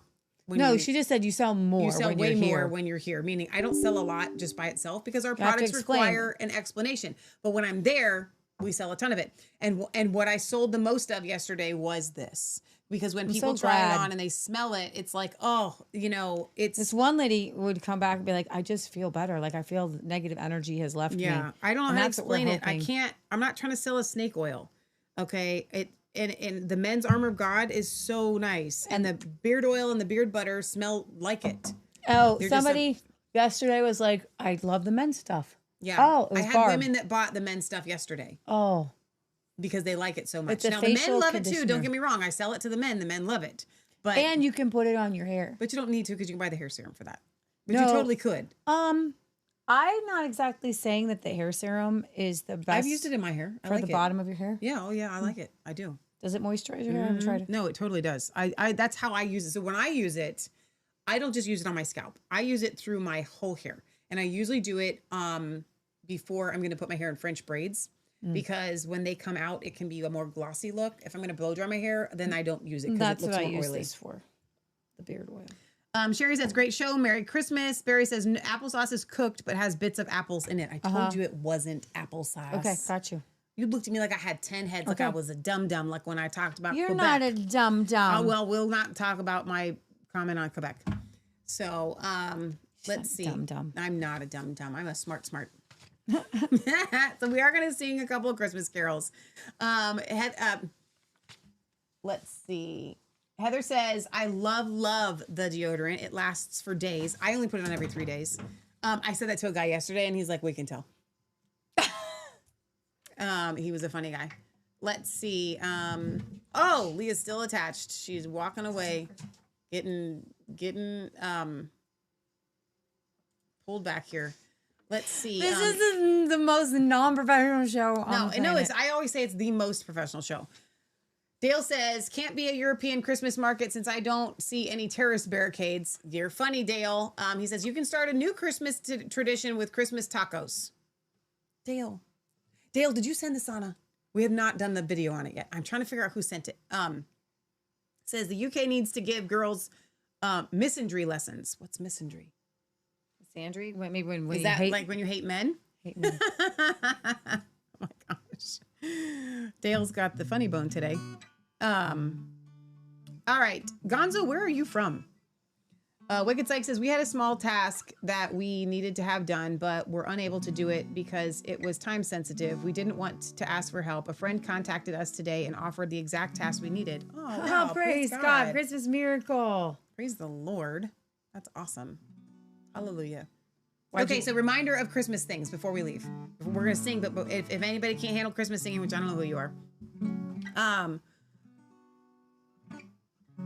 we are going to be doing our Christmas special on Wednesday night. That's Christmas Eve. I know a lot of you guys have plans, so you can watch it back another time. We like to offer our Christmas special for those that maybe don't have family, especially, or something fun to do on Christmas Eve. So ours will be Christmas Eve at 8 p.m. Eastern Standard Time. So please, if you can make it and join us, we would love you to. If you cannot and you have family plans, please do not ever feel guilty. Hopefully it'll be a little bit on the earlier side because I have 7 visits to do. You want to do 7 instead? I've been telling everybody 8 for weeks. We're going to try to do 7 because I got pet visits to do afterwards. Okay. Yeah, 8 to 10 is enough. That's plenty of time for a Christmas special. Just in 2 hours. Okay. Okay, and I will say this. We'll try to come a little early. How about that? The Christmas special, we will attempt to come early, which means we'll probably be here at 8. But I do want to try to start that one timely instead of telling you guys we'll be here at 1:30, then it's 1:45, then it's 2. We always have we have to set it up somewhere else, so it's like we have to do it in the basement. No, we do it right here. Just turn it around. Sometimes we streamline it. We're not going to do that again. It's too much. You really want to do it upstairs? No, it's fine. It's up to you. No, we just have to decorate. We've done that. We did it last year. Remember? Decorate. All right. No one knew we needed help with it. Wow, praise God. That's amazing. Gonzo says I'm Dutch. Oh, for real? We didn't do a Netherlands Christmas market. I'm sorry we didn't. That's awesome. I'm glad that you're here. Super cool. All right, what song are we starting with? Which child is this? Okay.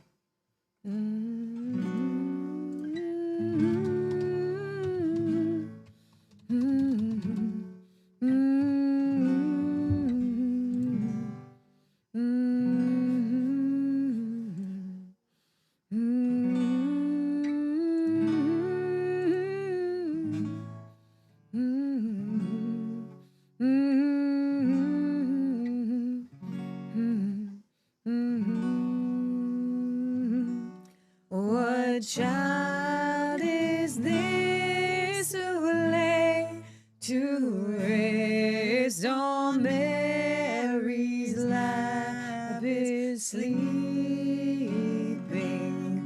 whom angels greet with anthem sweet, while shepherds watch are keeping. This is Christ, the King, whom shepherds guard and angels sing. Haste, haste to bring him, Lord, the babe, the Son of Mary. So bring him incense, gold, and myrrh, no! Did you just fruit fly? He just he got by. He went right out. Oh my gosh, come peasant king, but y'all fruit. Okay. We got rid of the kombucha that was causing. We had, and then now we just got a few left. Come.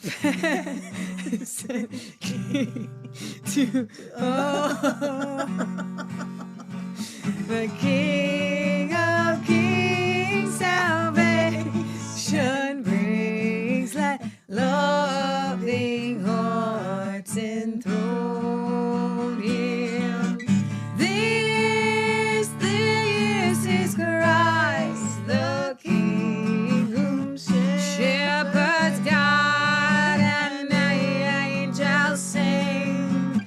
Haste, haste to bring him, Lord, the babe, the Son of Mary.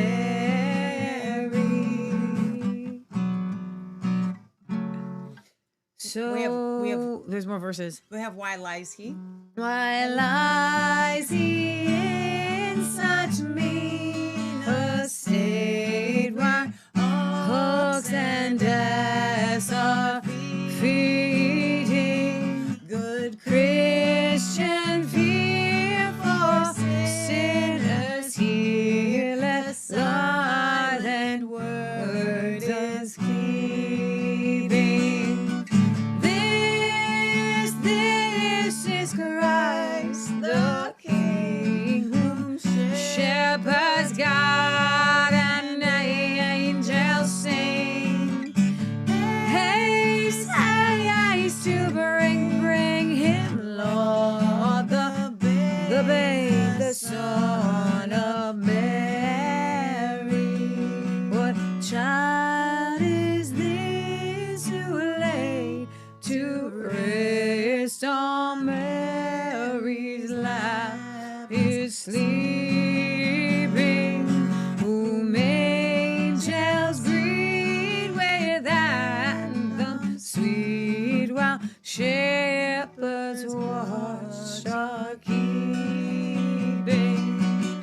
This is Christ, the King, whom shepherds guide and angels sing. Haste, haste to bring him, Lord, the babe, the Son of Mary.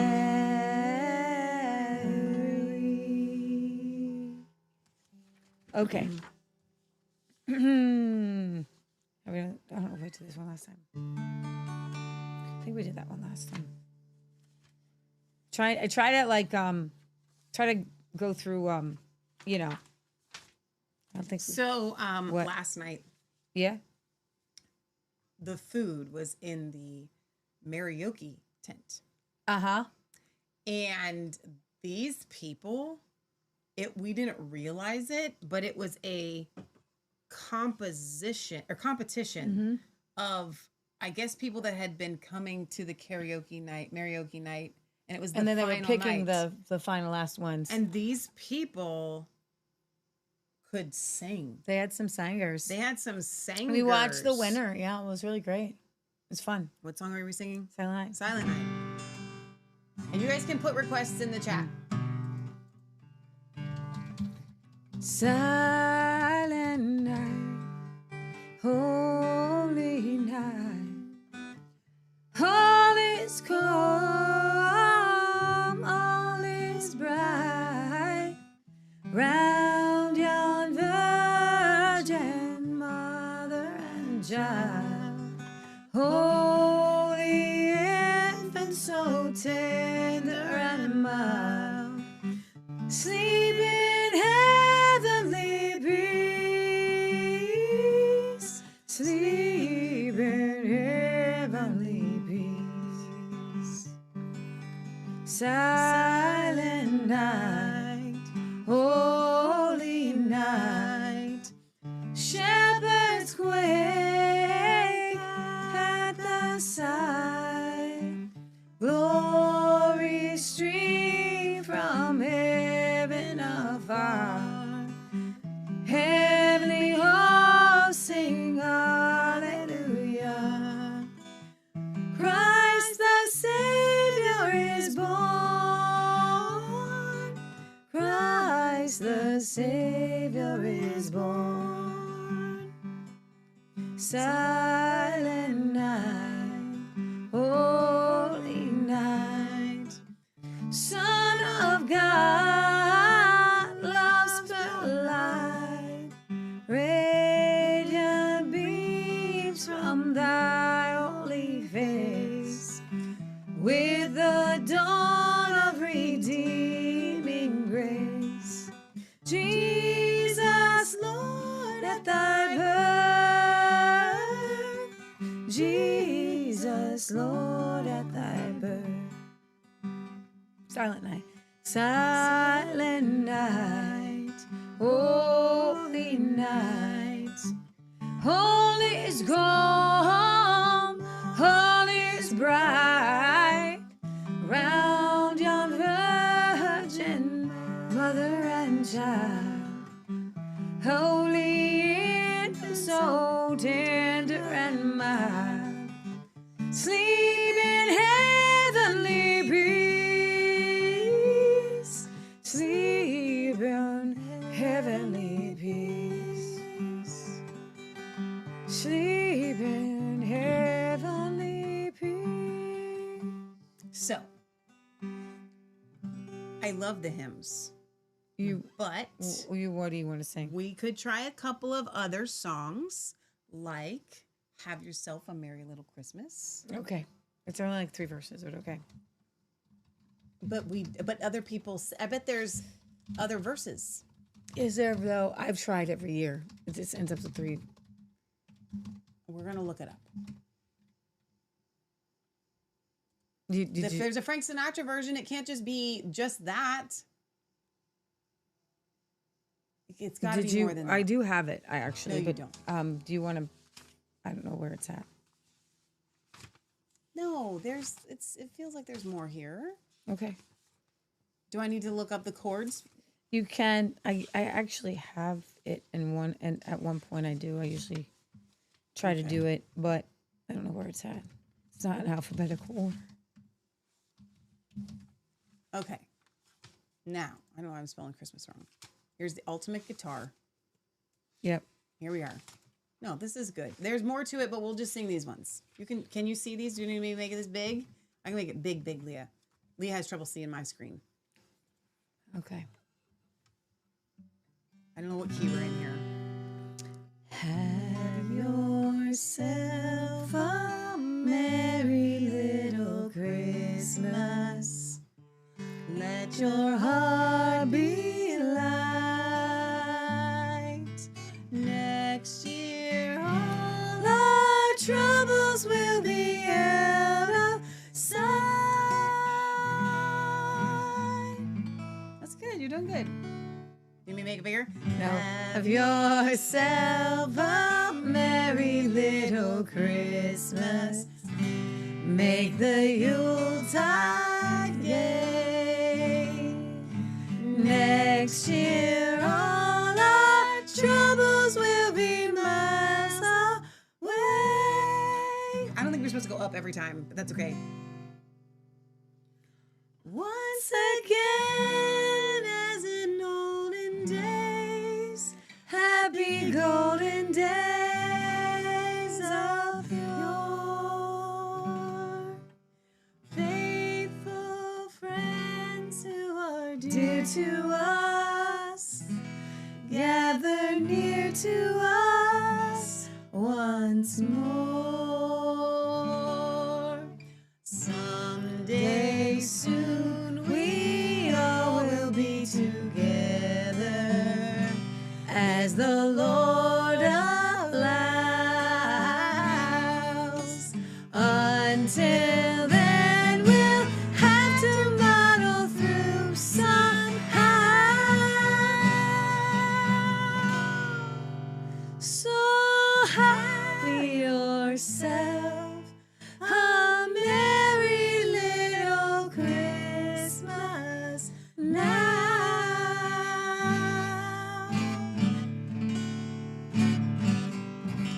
Isn't that fun? Yeah, it's fun. It's fun. You tell me there's no. I had a couple other ones here. Okay. Tell me why we can't sing Frosty the Snowman.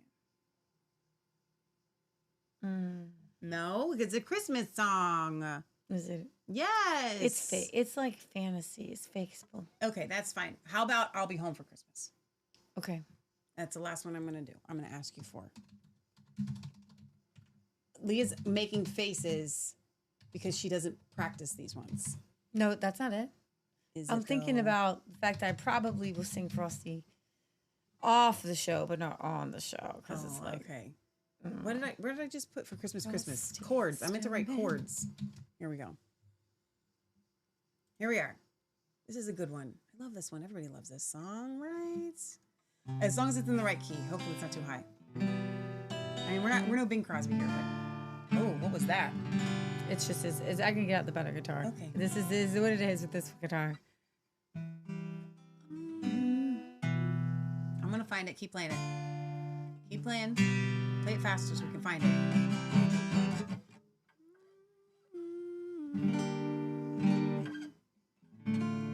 I don't know. Sure, this is the. I'll be. No. No. I don't know. Maybe try a different one. Try a different one. How do I do a different one? It's no capo. I don't know. It's weird. Key. Just go back. Try a different one. Okay, I thought you could change the keys from Ultimate Guitar. You can. Oh well, it's not letting me. Where do you want to start? That's a question. Okay, what is happening here? Is it down here that you change it? Oh, that's a capo one. That's a traditional version. It's capo 3. Is there capo down there? Yeah, actually. Okay. Okay, so we'll try that again with the capo. Maybe We'll it'll try. get there. Okay. It says traditional Thank you for your version. patience.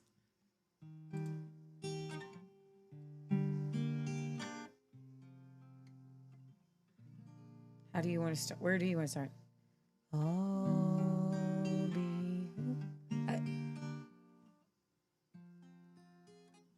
We might have to do it a cappella. Start it.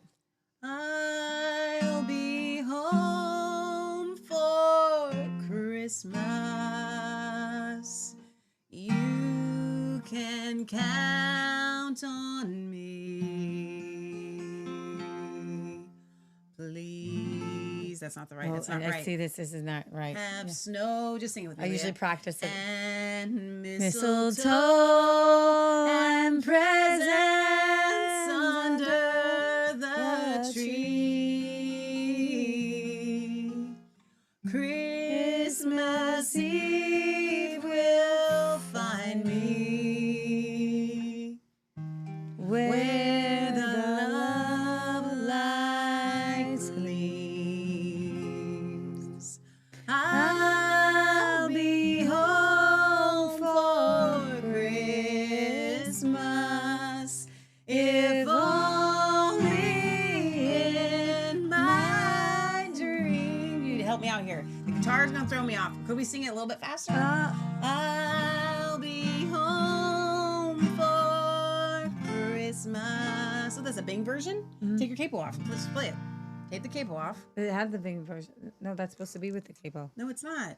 We're not at the. We didn't. It's just the chords.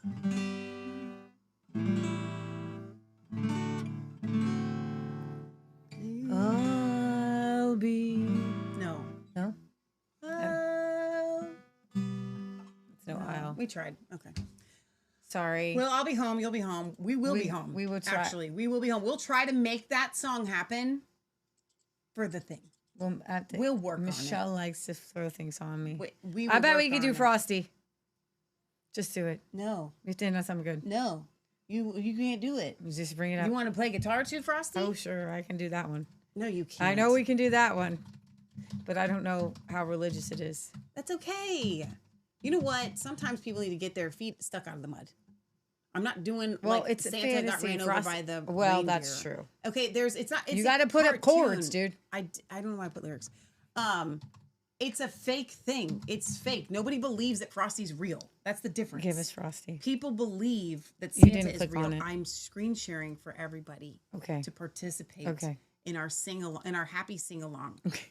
You could be. You're gonna be happy. You're gonna be. This is gonna be a happy song. Thumpity thump thump thumpity thump thump. Look at Frosty go. Thumpity thump thump thumpity thump thump. Oh, that's fields of snow. Frosty the snowman was a jolly happy soul with a corncob pipe and a button nose and his eyes made out of coal. Frosty the snowman was a fairy tale, they say. He was made of snow, what the children know, and he came to life one day. There must have been some magic in that old steel cat. Slow down. It's a fast song. I know, not that fast. But when they placed it on his head, he began to dance around. Oh, Frosty. Oh, that's a G. Sorry, my eyes. Frosty the snowman was alive as he could be. And the children say he could laugh and play just the same as you and me.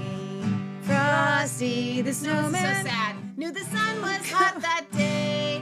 So he said, let's run and we'll have some fun before I melt away. So down to the village with a broomstick in his hand, running here and there around the square, saying, catch me if you can. He led them down the streets of town, right to a traffic stop. And he only paused a moment when he heard them holler, stop! Oh, Frosty the snowman had to hurry on his way, but he waved goodbye, saying, don't you cry, I'll be back again someday. Thumpity thump thump, thumpity thump thump, look at Frosty go. Thumpity thump thump, thumpity thump thump, over the fields of snow. I don't know how that part goes. Sherry, what did you send us here? This better not be Feliz Navidad. No, I can't. Do you want me to sing Feliz Navidad? No. I see this. Sherry, that I banned that one. That's banned. That's banned here. So does not exist. That song does not exist because you know what? There's no snow there. Feliz Navidad. I don't know what it is about that song. It's like nails on a chalkboard, man. So when I said you could make requests, I meant it. Inside of my soul. We can't do Last Christmas and we can't do Feliz Navidad. Everything else is and Grandpa Reindeer. Everything else is on the table. Everything. Okay. But now you have Last Christmas stuck in my head, though. That's by a gay guy. So you know what? You just told me that. I just found out, and now I'll never hear it the same again. You shouldn't. Because it sounds like a chick. It sounds like a woman singing that song. It does. And the music video you showed me, you said it goes around the internet. He's with girls. And it's it's all fake. Is there anything in this world real anymore? Okay. Can't believe anything anymore. All right. Sherry says, that's why it's happy. No snow to drive in. That's awesome. Okay, so let me see. Gonzo says Frosty is fun. Leah, did they do Rudolph? No, we didn't. And you know what? There may be an exception to the fact that Leah and Michelle don't celebrate Santa to Rudolph because the song is really fun. But we'll see. Sherry says, I don't like the Last Christmas song either. Michelle, I've got a request once in Royal David City. Here's the problem. We are not opera singers. and that song requires you to be one. Now, I know you're not asking me to sing Jerusalem, and thank you, but we are not good at that song. So somebody sent me the Great British Christmas book, and I've been meaning to read. Barry, was that snippets from you? it. I bet it was Barry. An Anglo-Norman Carol. According to Christmas with the Poets, a volume of seasonal verse and its history published in 1840, one of the earliest song carols is known as the Anglo-Norman Carol. It is said to have been found on manuscripts dating from the 13th century and was thought to have belonged to a group of traveling troubadours. The publisher's modern English transcript is produced below. Lordlings, listen to our lay. We come from far away to seek Christmas in this mansion, we are told. He has yearly feasts doth hold. 'Tis today, may joy come from God above to all those who Christmas love. Lordlings, I now tell you true, Christmas bringeth unto you only mirth. His house he fills with many a dish of bread and meat and also fish. To grace the day, may joy come from God above to all those who Christmas love. Lordlings, through our army's band, they say, who spends with open hand, free and fast, and oft regales his many friends. God gives him double what he spends to grace the day. May joy come from God above to all those who Christmas love. Lordlings, wicked men eschew, and them never shall you view. Aught that's good, cowards are the ramble rout. Kick and beat the grumblers out to grace the day. May joys come from God above to all them who Christmas love.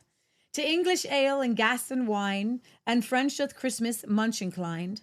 And adieus too he makes his neighbor freely drink, so that in sleep his head doth sink. Oh my. Often by Are we day, getting our may neighbor joys drunk? flow from God above to all those who Christmas love. I guess you are, on Christmas you are. Lords, by Christmas and the host of this mansion, hear my toast. Drink it well, each must drain his cup. And I first will toss off mine, thus I advise. Here then I bid you, wassail. Cursed be those who say drink ale. Okay, so here's the deal. Yeah. Because we're running late today, and I do want to do this song, and we're going to practice it. Love this one. This is a request from Brandy on Facebook. Silver Bells. City sidewalks, busy sidewalks. That's a good one. Okay, so I'm making a list. I am Checking putting it twice. Once in Royal David City on here. We will see if we can make that happen for you for Christmas Eve, Barry. I'm just not sure, but we'll try. So if you have any other requests between now and then, you can email them to me for Wednesday's Christmas special. Christmas with the Diarists. Some famous people, I guess from England, many Christmas traditions are remembered today because promised citizens, authors, and clergymen recorded them in their diaries and other written sources. Write a diary, guys. It's really good. These texts allow us to build up pictures of food, pastimes, and revels that form Christmas celebrations in previous centuries. The following are several short written extracts from the 17th to the 19th century. So this is John Evelyn, Christmas, 1644. On Christmas Eve at night, I went not to bed. My reason was that I was desirous to see many extraordinary ceremonies performed then in their churches, as midnight masses and sermons. So I did nothing all this night but go from church to church, in admiration at the multitude of the scenes, the pageantry, which the friars had with all industry and craft, set about to catch the devout women and the superstitious sort of people with, who never part from them without dropping some money in vessels set on purpose. But especially observable was the puberty in the church of Minerva, representing the nativity. Thence I went and heard a sermon at the Apollinaire, by which time it was morning. On Christmas Day, His Holiness saying Mass, the artillery at St. Angelo went off, and all this day was exposed the cradle of our Lord. A great supper on the 27th is given the poor at the hospital of St. Latero. We were invited by the English Jesuits to dinner, being their great feast of the Canterbury. We dined in their common refectory, and afterwards saw an Italian comedy acted by their alumni before the cardinals. Interesting. These are some diaries. Let's see. Where's another guy? So Sherry says, I will have to re-listen. I was in Kentucky making dinner and breakfast sandwiches for my son and daughter-in-law. She was stressed from not keeping up with the house while my grandson had RSV, and we are praying for Bjorn to feel better. That's awful. I hope that he's kind of over that now. Wicked Psych says, if you capo the guitar for once in Royal David City, you can change the key and keep the same chord pattern. Ooh, that's good to know. I'll just put capo next to that. That's helpful. Thank you, Wicked Sykes. Okay, so Steven says, so you've requested one of the songs that's on the do not sing list. And that's Grandma Got Ran Over by a Reindeer. Sorry. We have this will be our 10th or 11th. This is our 10th Christmas special that we will have done. I feel like at least at one point we sang that song. Because it's a hippity hop song. It keeps you happy, but I just can't on moral grounds. Because we don't want Grandma to get run over by a reindeer. That's really bad. I have Once in Royal David City, Silver Bells, Oh Holy Night, Jingle Bells. I'm writing down what you guys have. I think we should try, Leah, once again, even though we do it terribly, to sing White Christmas. So that means you have to practice it. It's going to be great. It's hard. It's not an easy one, but we can do it. I'm dreaming. There's a recipe for mincemeat. It's said to have been made at Windsor Castle. It was taken from Alexis Sawyer's menagerie. Alexis Sawyer was born in 1809. He only lived for 45 years, but in his short life, he became the chef to princes, dukes, and marquises in England and France. And in 1837, became the master chef of the famous Reform Club. In 1838, he created a coronation breakfast for 2,000 people, and later went on to write several books on food preparation and gastronomy. He also helped Florence Nightingale to reorder the rules of hospital nutrition. The mincemeat made at Windsor Castle every year and made 1 month previous includes as the following: 240 pounds of raisins. Oh my gosh. 400 pounds of currants. No. 200 pounds of sugar, lump sugar. 3 pounds of cinnamon, 3 pounds of nutmeg, 3 pounds of cloves, 3 pounds of ground allspice, 2 pounds of ginger, 300 pounds of beef, 350 pounds of suet, 24 bushels of apples, 240 lemons, 30 pounds of kadrat, 72 bottles of brandy, 3 pounds of mace, 67 pounds of lemon peel, and 60 pounds of orange peel. This person says, I've tried this recipe, turning the pounds to ounces and then having the whole lot, using vegetable suet instead of the real thing, and adding enough brandy and cider to make a good mixture. It tastes delicious. What is left over, properly sealed down, is even better the following year. Okay, hang on. Wait a minute. So you can mincemeat? I did. I've made it a couple times. Not that. I did. Leah. I made it. I put it in a jar and I gave it beef? I did. I followed the recipe. There's no way you did that. I'm sure I did. Not with meat and all those like raisins and stuff. With all the raisins, maybe not with the meat. But not the meat. So that's not minced meat. Andrew Lang was a Scottish author, famous for his collections of folk tales and fairy stories, of which he made a lifelong series. Between 1872 and his death in 1912, he produced dozens of books of folklore, anthropology, ballads, and myths. The Ballad of the Christmas Ghost is one. Between the moonlight and the fire and winter twilights long ago, what ghosts we raised for your desire to make your merry blood run slow. Oh, old, how grave, how wise we grow, no Christmas ghost can make us chill. Save those that troop in, mournful now, the ghost we all can raise at will. This is a pagan deal. We ain't raising no ghosts at Christmas. I know. It's in the book, man. You're reading it. I know. You don't have to finish it. It's what we learn in history. We ain't doing that kind of Christmas. We ain't raising no ghosts. Okay, it's really late. We need to sign out. Okay. And we can read more from those. We'll maybe curate them. Yes. On Wednesday. Well, it's history. It definitely is. Thank you guys for tuning into Resistance Chicks. We are so thankful for all of you guys. You are amazing. You make me happy. You make me smile. And I hope that you have a wonderful, very Merry Christmas. I would like to give you a Christmas tip to just mule over. Get it? I'm going to make a recommendation for those of you that, especially those of you that don't have anything really to do on Christmas. I would like for you to make your plans for Christmas Eve to do the following. To tune into Resistance Chicks for our Christmas special, and then to pray about and consider, even if you are not Catholic, going to a midnight mass.